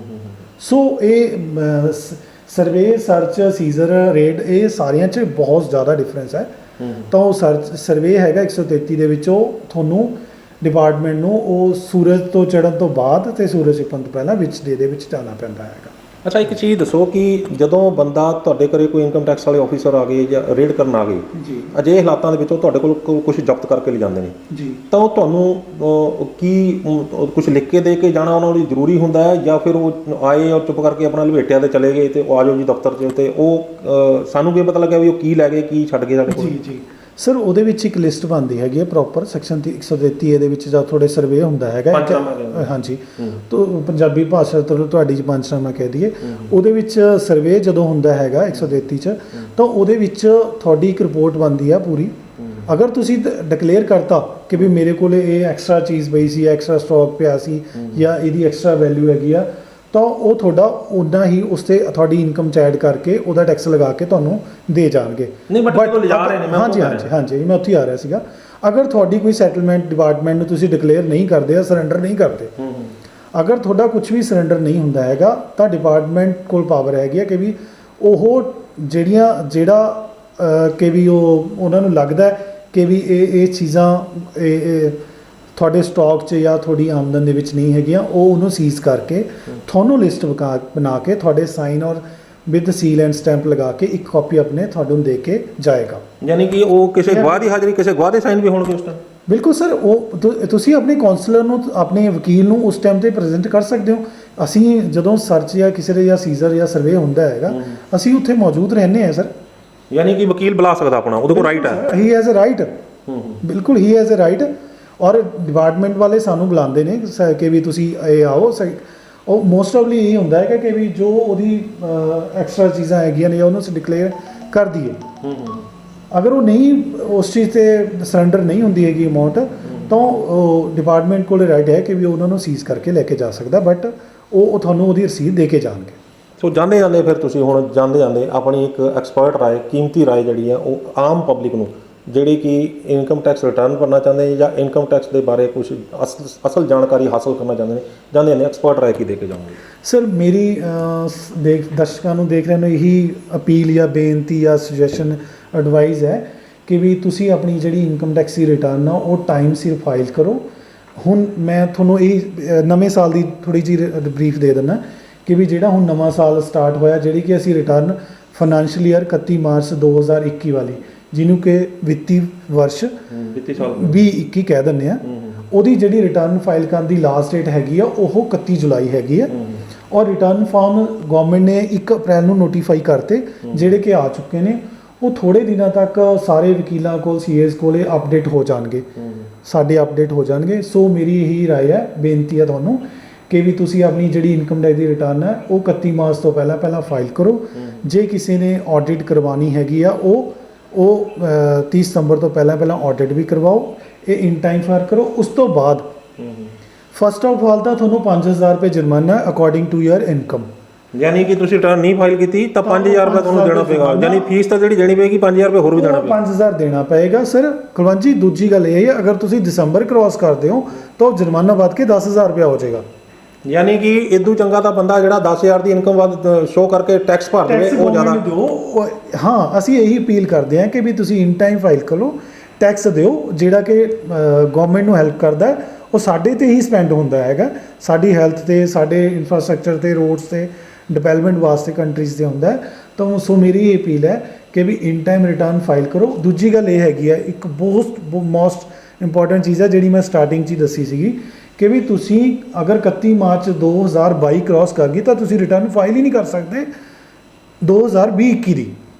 ਯਾਨੀ ਖਤਮ ਕਹਾਣੀ ਸਰ। ਉਹ ਫਾਈਲ ਕੀ ਕਰੂਗਾ, ਉਹਦਾ ਕੀ ਹੱਲ? ਸਰ ਉਹਨੂੰ ਤੁਹਾਨੂੰ ਨੋਟਿਸ ਆਏਗਾ, ਉਹਦਾ ਪੀਨਲ ਐਕਸ਼ਨ ਵੀ ਹੋਏਗਾ ਤੁਹਾਡੇ ਅਗੇਂਸਟ। ਤੁਹਾਨੂੰ ਇੰਟਰਸਟ ਲੱਗੇਗਾ, ਤੁਹਾਨੂੰ ਪੈਨਲਟੀ ਤਾਂ ਲੱਗੇਗੀ। ਅਗਰ ਤੁਹਾਡਾ ਕੋਈ ਟੈਕਸ ਬਣਦਾ ਹੈਗਾ ਤਾਂ ਉਹ ਤੁਹਾਨੂੰ ਇੰਟਰਸਟ ਵੀ ਪੇ ਕਰਨਾ ਪਏਗਾ। ਅੱਛਾ, ਇਹ ਦੱਸੋ ਕਿ ਪਿੱਛੇ ਜੇ ਇੱਕ ਗੱਲ ਹੋਈ ਸੀ ਕਿ ਸਜ਼ਾ ਵੀ ਹੋਊਗੀ, ਇਹ ਵੀ ਕੋਈ ਇੱਦਾਂ? ਸਰ ਉਹ ਅਗਰ ਇੰਟਰਸਟ ਪੇ ਨਹੀਂ ਕਰਦਾ ਤਾਂ ਹੋਏਗੀ। ਤੁਹਾਡਾ ਬੈਂਕ ਅਕਾਊਂਟ ਸੀਲ ਹੋ ਸਕਦਾ ਹੈਗਾ। ਤੁਹਾਡਾ ਬੈਂਕ ਦੇ ਵਿੱਚ ਜਿੰਨੀ ਤੁਸੀਂ ਬੈਂਕ ਦੇ ਵਿੱਚ ਟ੍ਰਾਂਜੈਕਸ਼ਨ ਕਰੀ ਹੈ ਉਹ ਤੁਹਾਡੀ ਸਾਰੀ ਦੀ ਸਾਰੀ ਇਨਕਮ 'ਚ ਐਡ ਹੋ ਜਾਏਗੀ। ਇਟ ਮੀਨਸ ਜੋ ਤੁਸੀਂ ਟ੍ਰਾਂਜੈਕਸ਼ਨ ਬੈਂਕ 'ਚ ਲੈ ਰਹੇ ਹੋ ਉਹ ਸਾਰੀ ਦੀ ਸਾਰੀ ਤੁਹਾਡੀ ਇਨਕਮ ਦੇ ਵਿੱਚ ਐਡ ਬੈਕ ਹੋ ਜਾਏਗੀ, ਅਗਰ ਤੁਸੀਂ ਉਹਦੇ ਅਗੇਂਸਟ ਐਕਸਪੈਂਸਿਸ ਡਿਕਲੇਅਰ ਕਰਕੇ ਰਿਟਰਨ ਫਾਈਲ ਨਹੀਂ ਕਰਦੇ। ਸੋ ਮੇਰੀ ਇਹੀ ਅਪੀਲ ਹੈ ਕਿ ਵੀ ਸਾਰੇ ਲੋਕ ਨੇ ਜੋ ਵੀ ਅਸੈਸਿੰਗ ਨੇ, ਅਗਰ ਤੁਸੀਂ ਨੇ ਪੈਨ ਕਾਰਡ ਬਣਾਇਆ ਹੋਇਆ, ਅਗਰ ਤੁਹਾਡੀ ਕੋਈ ਟੈਕਸੇਬਲ ਇਨਕਮ ਹੈਗੀ ਆ ਤਾਂ ਤੁਸੀਂ you must have to file your return.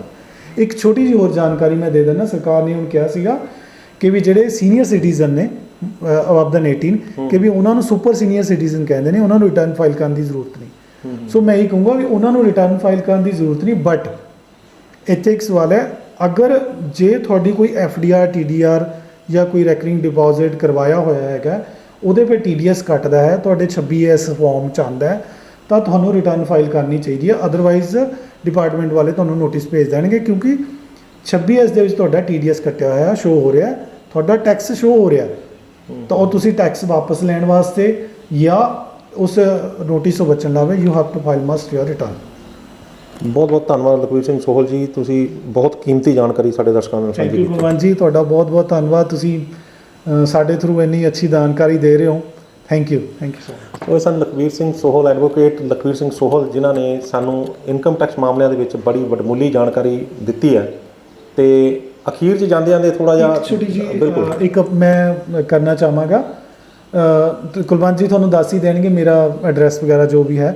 ਮੈਂ ਇਹਨਾਂ ਦੇ ਮਾਧਿਅਮ ਰਾਹੀਂ ਦੱਸਣਾ ਚਾਹਾਂਗਾ, ਅਗਰ ਕੋਈ ਨੀਡੀ ਪਰਸਨ ਹੈ ਜਿਹੜਾ ਕਿ ਰਿਟਰਨ ਭਰਨੀ ਚਾਹੁੰਦਾ ਲੋਨ ਵਾਸਤੇ ਜਾਂ ਵਹੀਕਲਸ ਵਾਸਤੇ, ਕੋਈ ਵੀ ਅਗਰ ਉਸ ਕੋਲ ਫੀ ਨਹੀਂ ਪੇ ਕਰਨ ਨੂੰ ਹੈਗੀ ਤਾਂ ਬੇਝਿਜਕ ਮੇਰੇ ਕੋਲ ਆਓ, ਮੈਂ ਰਿਟਰਨ ਤੁਹਾਡੀ ਫ੍ਰੀ ਆਫ ਕਾਸਟ ਵੀ ਭਰਨ ਨੂੰ ਤਿਆਰ ਹਾਂ।